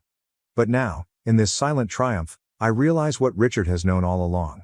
Sometimes the best form of retaliation isn't demolishing what other people have created, but rather creating something better out of the ashes they left behind. My father crushes my dreams to protect the golden child and refuses to pay for my tuition, but I get my sweet revenge. I have a younger brother, 28, and we were raised by our dad, 56, ever since we were in middle school. My dad has always favored my brother over me, and with time, I got used to it. I was never the kind of son that my dad wanted because, unlike him, I had no interest in sports or doing the typical macho stuff that boys do. I was always more into more typically feminine things, which is why I was a huge mama's boy growing up. I loved everything to do with the kitchen, reading books, and even singing. My dad tried to make me play football with him, but I was no good at it, so gradually we grew apart. My brother, on the other hand, was exactly the kind of son that my father wanted. He was a rough and tough boy, not afraid of getting dirty while playing or even getting hurt. He was the perfect son for my dad, and it was very obvious that he loved my brother way more than he loved me. He'd always have great things to say about my brother but never me. My mother, however, never played favorites. She was fair to both of us, and that's why I loved her more as well. I did put in an effort to befriend my dad and spend time with him, but once we'd grown apart, he didn't seem too keen on fixing our relationship either. Unfortunately, the glue holding our messed up family together, my mother, passed away when I was in 8th grade. She'd been suffering from cancer, and by the time we realized it, it was too late for her to be saved. She was gone before we knew it. My mother's passing pretty much devastated me, and I kind of spiraled during that time. My only solace was the kitchen, and I'd whip up something new every day as if my life depended on it. My mother was a great cook, and she'd tell me often that had she not been forced into taking over her dad's business, she probably would have become a chef. So cooking was the only thing that brought me any comfort, since my dad and brother were no help in dealing with my feelings. They suppressed any emotional reaction they'd had to my mother's passing, and if anything, grew even more distant from me when, in normal families, something like this would have brought us closer. My fixation on cooking pissed my dad off even more, and he'd keep bugging me to get out of the damn kitchen and do something more manly. One day, when he'd had enough, he even told me that if he saw me in the kitchen again, he'd make me do all the other household chores as well. He told me to be more like my brother and man up, which ended in a huge fight where I told him he never loved me, and he agreed to it. It was finally out in the open, and I guess it was pretty much the last day that my father and I spoke to each other so openly, because after that, I stopped trying to win him over altogether, and he didn't seem to care about it either. For the next few years, I spent all the time I had in my room, listening to music and studying new recipes. I was determined to make this whole chef thing work out, not just for myself, but also for my mother. Meanwhile, my dad and I only spoke when it was absolutely necessary. My brother didn't care about me much either and ignored me, just like our dad did. So after my mom passed away, I basically had nobody I could count on. Finally, when it was time for me to apply to colleges, I decided to apply to a few of the top culinary schools as well as normal colleges, so that I'd at least have a shot. I didn't know if my dad would agree to it, but I had to try. At the very least, I'd already interned at a restaurant secretly that summer and had some experience. I had even managed to make them write a recommendation letter for me, which helped greatly. I ended up getting accepted into several of the schools I had applied to, including one of the best, which just so happened to be in France. I was thrilled that this was finally happening for me, but I was equally nervous since this would mean having to ask my dad for permission.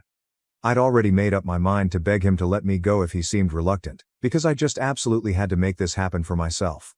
I wasn't prepared to give up on my dreams under any circumstances. So I did tell my father about it eventually, and while I was ready for him to reject my request, saying that it wasn't a masculine profession, I was absolutely not prepared for him to decline paying my tuition at all. I still remember being really confused when he told me that he wouldn't be paying for my education at all, since it wasn't as if my dad was poor in the slightest. As a matter of fact, he was pretty well off and could easily afford to send me to France, but money wasn't the reason he wasn't ready to pay for my tuition.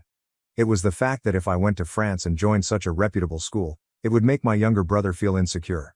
He was struggling with his grades and couldn't bring himself to focus, so my dad wanted me to either go to community college or find a way to pay for my own tuition. I was astonished that he would do something so cruel to his own son and didn't know what to say to him. I tried to tell him that I needed this, but he was hell-bent and absolutely unwilling to pay for my tuition. He even told me that my brother's well-being was his topmost priority and that he didn't want me competing with his son. I could hardly even believe that this was happening because I couldn't imagine any other father in the world crushing their child's dreams like this just for their favorite. After a lot of pleading and sobbing, when he still refused to budge, I ended up getting into a huge fight with him where I said a lot of things to him and then left his house for good. I started living with my maternal aunt, my mother's older sister, instead. The only reason I hadn't moved out earlier was because I found comfort in the house where I'd grown up with my mom, and also because I didn't want to change schools, which I'd have to do if I moved in with my aunt, since she lived pretty far away from the high school I went to. I told her all about my dad and how he'd outright refused to pay my tuition, and that I needed her help. It felt like crap asking her for a ton of money since she wasn't as rich as my dad, but she reassured me that she'd take care of all my expenses. Somehow, she managed to get all her friends to pitch in and sent me to the culinary school of my dreams, and I'm always going to be grateful for that. Once I got there, I worked part-time as well and tried to make the most of my time there to make all the money that was being spent on me worth it. I worked really, really hard and made my way up. When I graduated, I was one of the most skilled chefs there and even got a job just a few months after I graduated. I started working at a really high-end French restaurant, and I sent half of my salary back to my aunt to repay whatever debt I had. Slowly but steadily, I was just lucky that I didn't have to rely on a student loan, or maybe I'd never be able to pay any of it off. Anyway, I worked in France for a few years before finally moving back home, once I'd saved up enough to open up my own restaurant. It's been a couple of years, and in the meantime, I worked at another restaurant here as the head chef while also working towards my goal of opening up my own restaurant someday. It was all finalized a few weeks ago, and I was able to finally open up the restaurant I'd been working towards for so long. Two of my friends from back when I was in France also joined in on my business idea and became co-owners with me, which is why I was grateful when they allowed me to choose what we were going to name the restaurant. They happened to be from the same state, so we were all okay with opening our restaurant in my city of choice as well. I chose to name it after my mother, which was a really lucky coincidence for us since my mother actually has a really beautiful and uncommon name in the city we called our home. It was all finally falling into place. A few days back, we even had a little party for a few select guests before we were officially open for business. Of course, I invited my aunt and a few of her friends who'd also pitched in to help pay for my tuition. I also invited some of my friends back from school, but that was pretty much it. I didn't invite my father and brother because of obvious reasons. Even if I'd wanted to, I couldn't have since I hadn't spoken to them ever since I'd left home, and neither had they bothered to ever get back in touch with me. I guess all of us were better off this way, but I should have known that they would definitely show up to piggyback on my success someday. And that's exactly what happened. At the party we threw, they showed up an hour before the party was due to begin but weren't stopped by security since we shared the last name. They claimed that they were here to surprise me, and at least that bit was true. I was definitely surprised when I saw them. My dad and brother greeted me like nothing awful had ever happened in the past and were really warm towards me, probably for the first time in my entire life. I was shocked to see them, so I just froze when they first entered the restaurant. My buddies noticed that something was off, and after politely greeting my family, they left us on our own. I'm thankful that they were able to pick up on my discomfort. I still hadn't recovered from the shock of seeing them again when they dropped another bomb on me and showed me a gift that they'd brought for me. It was a portrait of my mother, and my dad even told me that he commissioned it for me to hang up in my restaurant. As soon as he'd heard that a new fancy restaurant with this name was opening up in our city, he'd known that it was definitely none other than his son. He even told me that he'd always known that I had it in me. My brother, too, was jumping on the bandwagon and praising me, telling me that he was immensely proud of me. I couldn't believe my ears and knew instantly that something was very strange about all of this. I didn't say much and kept waiting for them to get to the point because I knew there must have been a reason for them to be here. I let them speak, and eventually, they did get to the reason they were here. Apparently, My brother was working as a bartender now, and even that was possible just because my dad had managed to convince a friend of his to give him a job at his club. My brother's grades had kept falling throughout high school and college, and that's why he didn't end up in the high-paying positions my dad had always expected from him. On top of that, he'd also been slacking during his high school football games, which is why he wasn't able to get a sports scholarship either. Ironically, he's the one who ended up having to go to community college because he got rejected everywhere else. What they wanted me to do was make my brother a partner in the business so that he'd have a more respectable position, even though he had done absolutely zilch to deserve it. I had the urge to laugh in their face but somehow managed to hold back and instead told them that I'd think about it. I wasn't going to think about it though. I just didn't want to turn them away. I wanted them to stay for the party because I had a much better plan in mind: to humiliate my family, who'd come out of the woodwork as soon as they received word of my success. They seemed reasonably pleased, but boy, oh boy, they had no idea what was about to come. After a while, our guests started arriving, and in an hour or so, everyone we'd invited was there. I spent the evening socializing while my dad and brother also did the same, and I even heard them boasting about me to a few people while I marveled at their sheer audacity. Towards the end of the party, it was time for the hosts, namely me and my partners, to give a toast. My friends went first since I wanted to save the best for last. Then, finally, it was my turn to speak. That day, I was finally going to speak my heart out. I started off by thanking all my guests and raised a drink to my mother first since she was the reason I'd even ever been able to achieve so much. I strongly believed that it was her faith in me as a child that had made me believe I could do any of this at all, and that had stayed with me even after she was gone. After I'd paid my due respects, I decided to get to the real respect as well. I brought up how I'd had to take a loan from my aunt and her friends to go to culinary school and thanked her as well. Then finally, I got to the reason I'd had to take a loan for my tuition in the first place: my family. I brought up how I'd grown up with a father who never loved me or had any faith in me, and always berated me for having feminine interests like cooking. I had a younger brother who was the replica of my dad. I told them all about how my dad had refused to pay for my tuition out of fear that I'd end up becoming more successful than my younger brother, who was his golden child. This is why I ended up leaving home, but despite all odds, I was able to rise and become who I am today. So in a way, they did deserve some credit for creating all the hardships I've had to face. Otherwise, I never would have found out how resilient I was. A lot of people shot my dad and brother the nastiest looks they could manage while I was saying all of this, and even they had the good sense to at least look ashamed, even though I knew that they didn't feel that way in the slightest. Anyway, I then walked over to my dad and brother and actually hugged them, putting up the same pretense that they had when they visited me today. "Two can play this game," I announced. Because you'd shown up to celebrate my success today, I'd forgiven them for whatever had happened in the past, and I was even ready to give my brother the job of a bartender at my restaurant. To other people, this obviously seemed like a really emotional reconciliation, and they ended up actually clapping for me at the end of my speech. There were a few wolf whistles. Only my family and I knew that this was nothing more than an attempt to humiliate them, which I'd done quite successfully. But they had to smile and act like they were super grateful for what I'd done since they couldn't exactly storm out angrily, which is exactly what they wanted to do.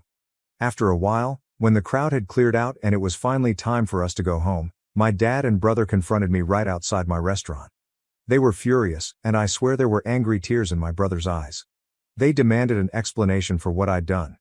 If I'd never intended on making my brother a partner, then I should have just turned them away as soon as they arrived. I just laughed and told them that this was my form of paying them back for everything they'd done for me over the years. "This is exactly what you deserve." Then I walked away and didn't bother to look back, even when I heard my brother crying about how this was the cruelest thing, and even yelling after me to tell me that I'd regret this. But I didn't care since I was already in my car and was driving away.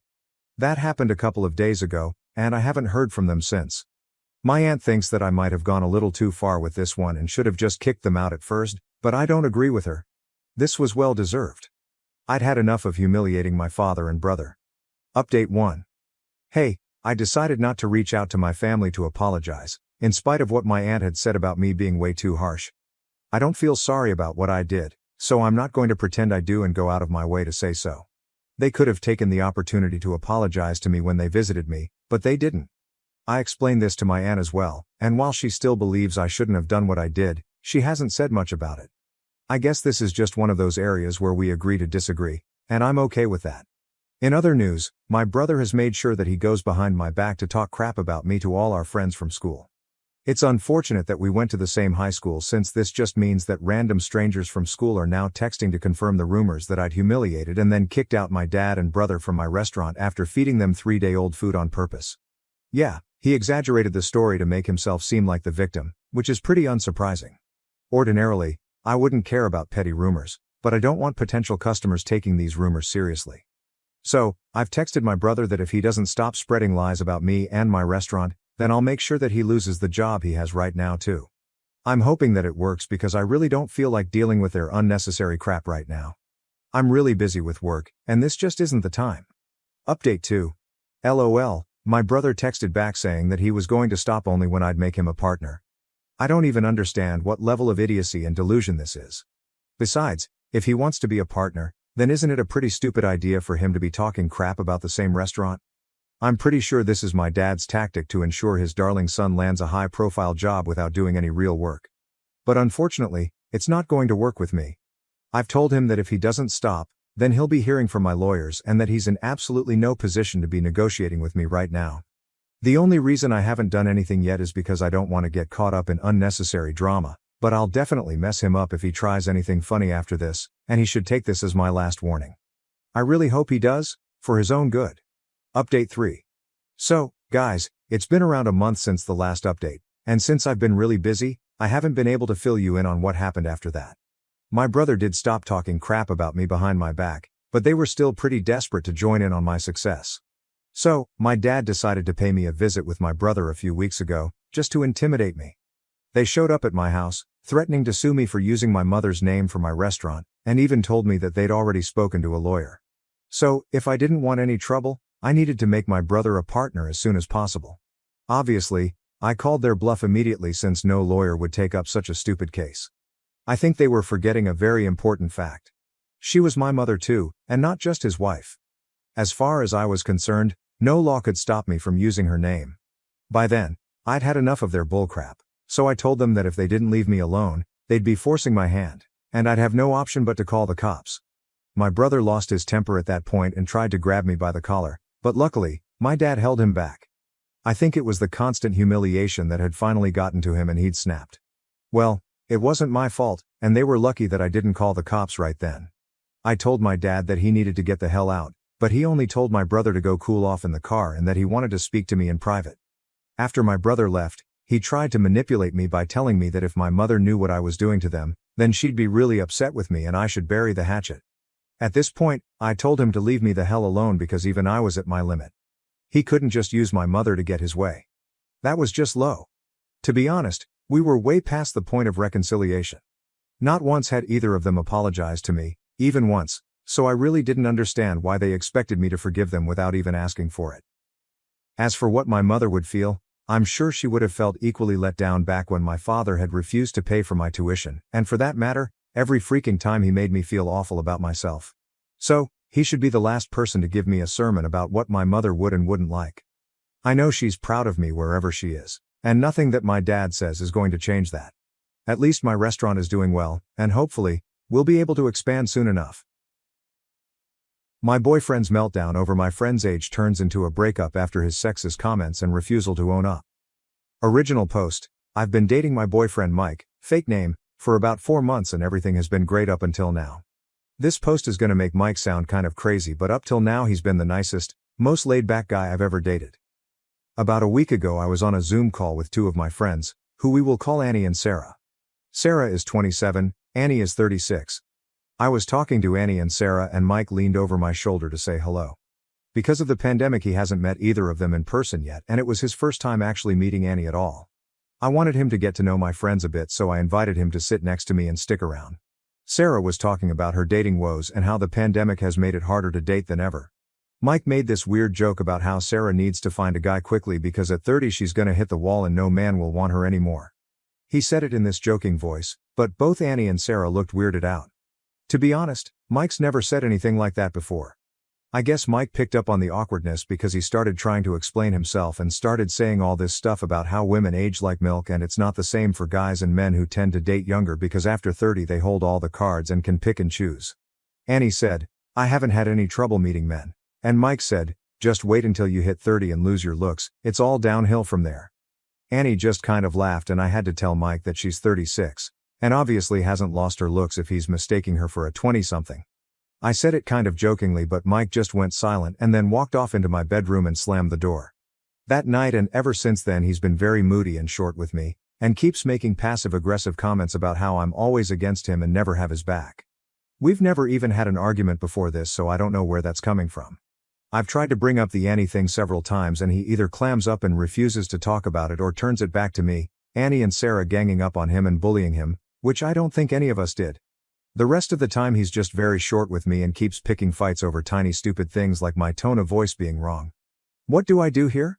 I really want to talk about what happened and about his views on women and men and aging because that's kinda concerning. I don't understand why my sweet cool boyfriend has suddenly transformed into this weirdo because he got politely corrected once. How should I solve this? TLDR. Boyfriend started talking about how my friend would be washed up when she hits 30. I told him she's 36 and he's been in a bad mood ever since. What should I do? Relevant comments. Kfail shot 123 WTF. Sounds like your BF is a shallow pause. I mean, he was seriously looking for you to back him up that older women always fall apart. If that's what he really thinks, then your relationship is over in 2 years anyways. Smack up upside the head, tell him to grow up, and y'all can move on from this. This the dumbest non-issue I've ever heard in my life. Your boyfriend is being a bitch and he sounds like the type of person that is loaded up with double standards. Oh. That went through my mind too and is part of why I want to talk to him about this because if he really thinks women are washed up after 30 then what does that mean for our relationship? Spoem lol, he sounds like a sexist dumbass and that he's upset, he got proven wrong? Oh, p. What's weird is he's never shown any hint of being sexist before this. If you'd asked me before all this I would have told you he was a very modern and progressive guy, and it's not like we've never discussed things where he could have shown these kinds of views before. We discussed stuff like abortion and women's reproductive rights early on, and he was all about a woman's right to choose, for example. This just seems like it came from nowhere. Tasty units. How is this loser even attractive to you? I hope you talked to Annie and apologized for his behavior. If I were Annie, I would be incredibly disappointed in you. OP.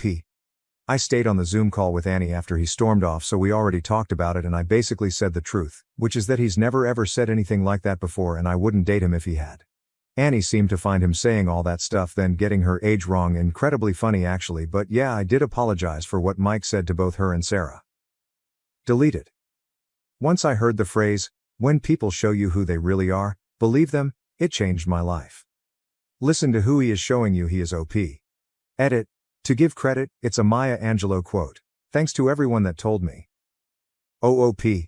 I think I'm going to take your advice. It makes me sad because he really seemed so great up until now, but I guess this is a lesson to me that you can't always trust the first impression you get of someone. I texted him that I want to talk, so I guess either he can respond and we can have an actual adult breakup in person or he can keep ignoring me and get dumped by text tomorrow. Update. First of all, I want to say thank you. I didn't expect my post to get such a big reaction, but seeing everyone basically unanimously tell me Mike was bad news was the wake-up call I needed. As a matter of fact, it was actually Sarah who told me to make the post. She didn't like Mike at all after that Zoom call and I had been kind of pushing back when she suggested I end the relationship. She didn't sound surprised at all when I told her Reddit unanimously said he was bad news. I think she was probably thinking I told you so. I also called my dad after the Reddit post and something he said basically cemented my decision to end it with Mike. He and my mom are the same age and have been happily married for 30 years. He said, if you stay with this man then on your 30th birthday you're going to be worrying he'll never find you beautiful again instead of celebrating the milestone. Don't waste your time with someone like that. Every time your mom has her birthday I feel happy that she's choosing to spend another year growing older with me. And basically, that's what I want, and obviously I wasn't going to have that with Mike. Anyway, long story short, I did break up with Mike. I texted him asking to meet up and talk, and when he asked what about I told him we needed to discuss the Zoom call and how he'd been acting this week. I got more of the same stuff about how I'm a bully and ganging up on him and he wants an apology from me, and even though I had wanted to do the breakup in person I realized he was going to keep trying to turn it around into being my fault, so I just told him over text that I didn't want to see him anymore. He sent back, whatever. Grow up. And hasn't contacted me since. So that's that. Not a very interesting update, I know.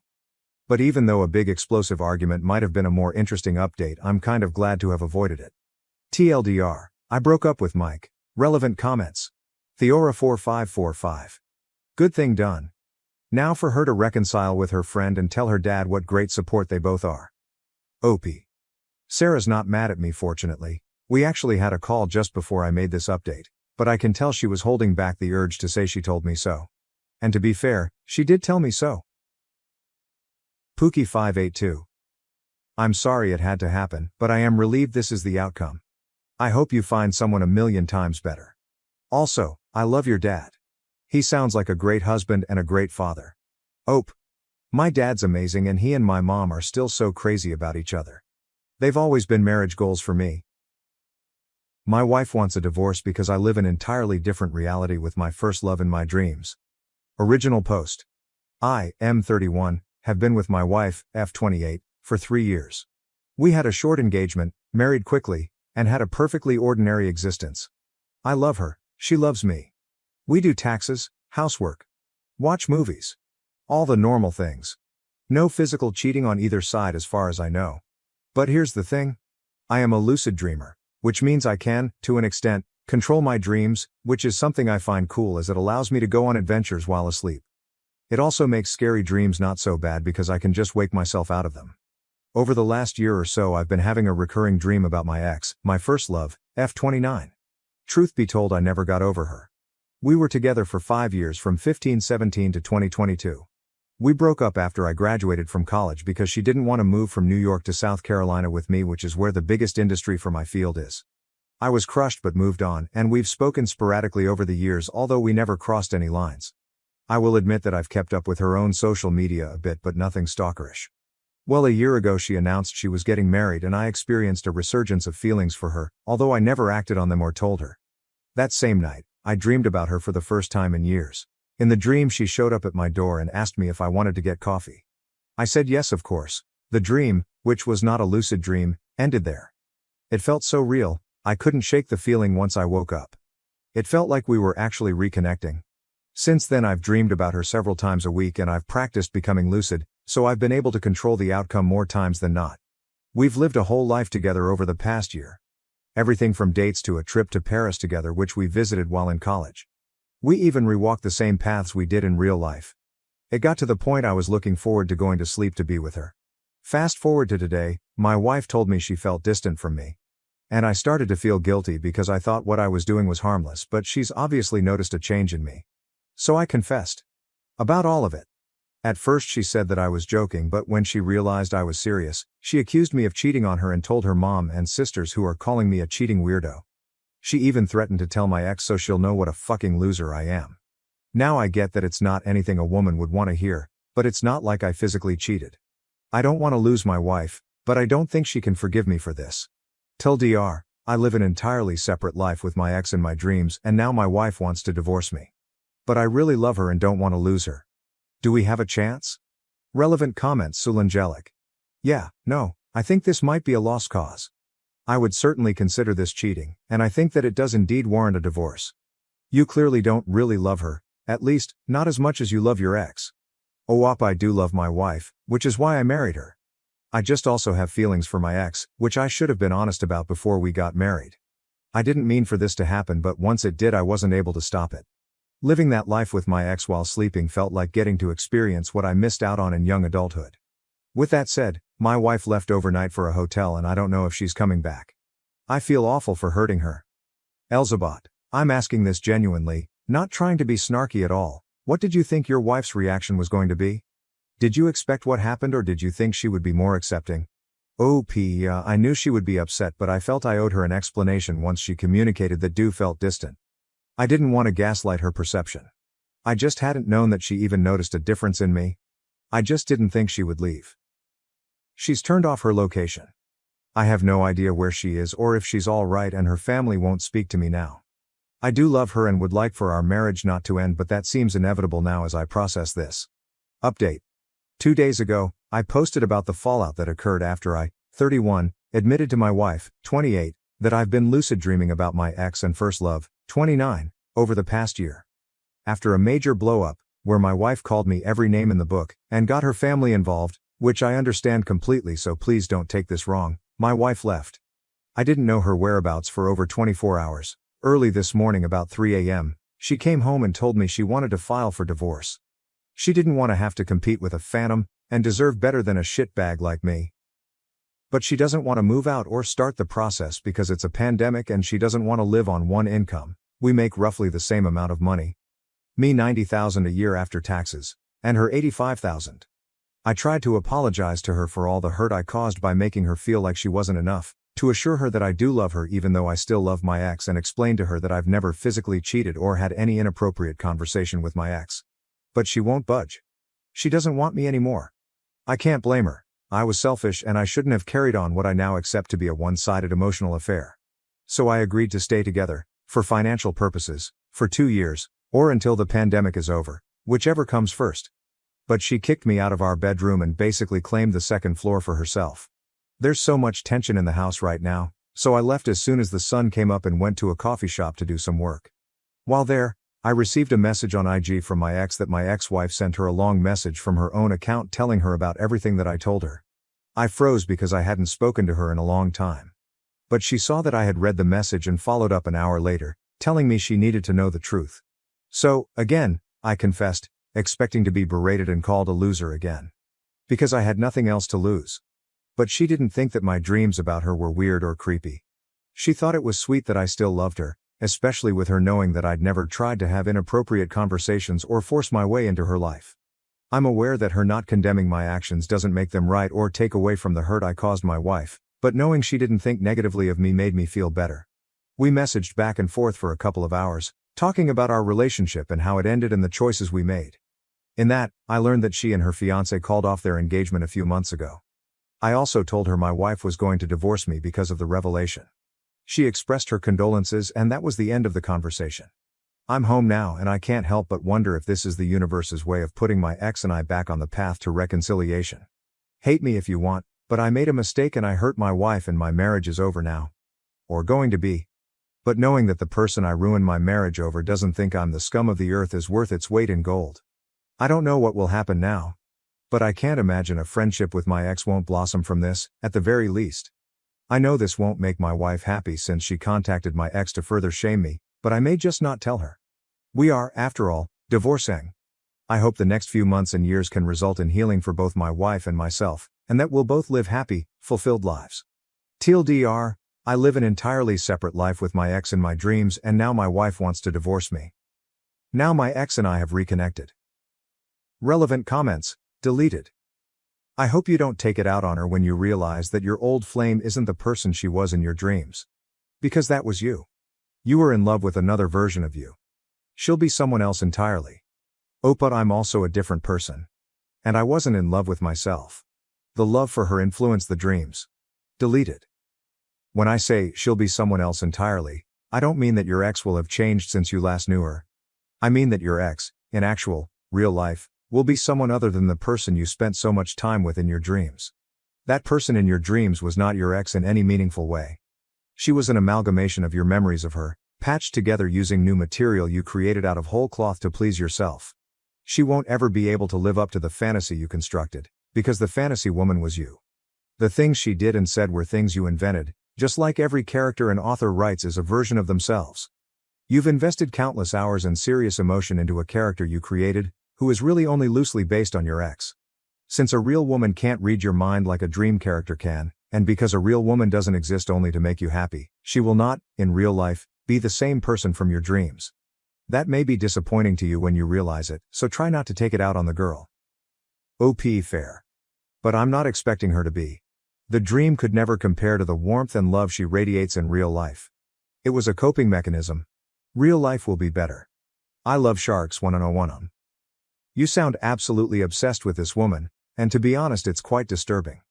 I imagine much of who she is has changed over the years. What if she's not the person you remembered? She will never compare to the fantasy, and honestly your obsession over her perfection is rather frightening.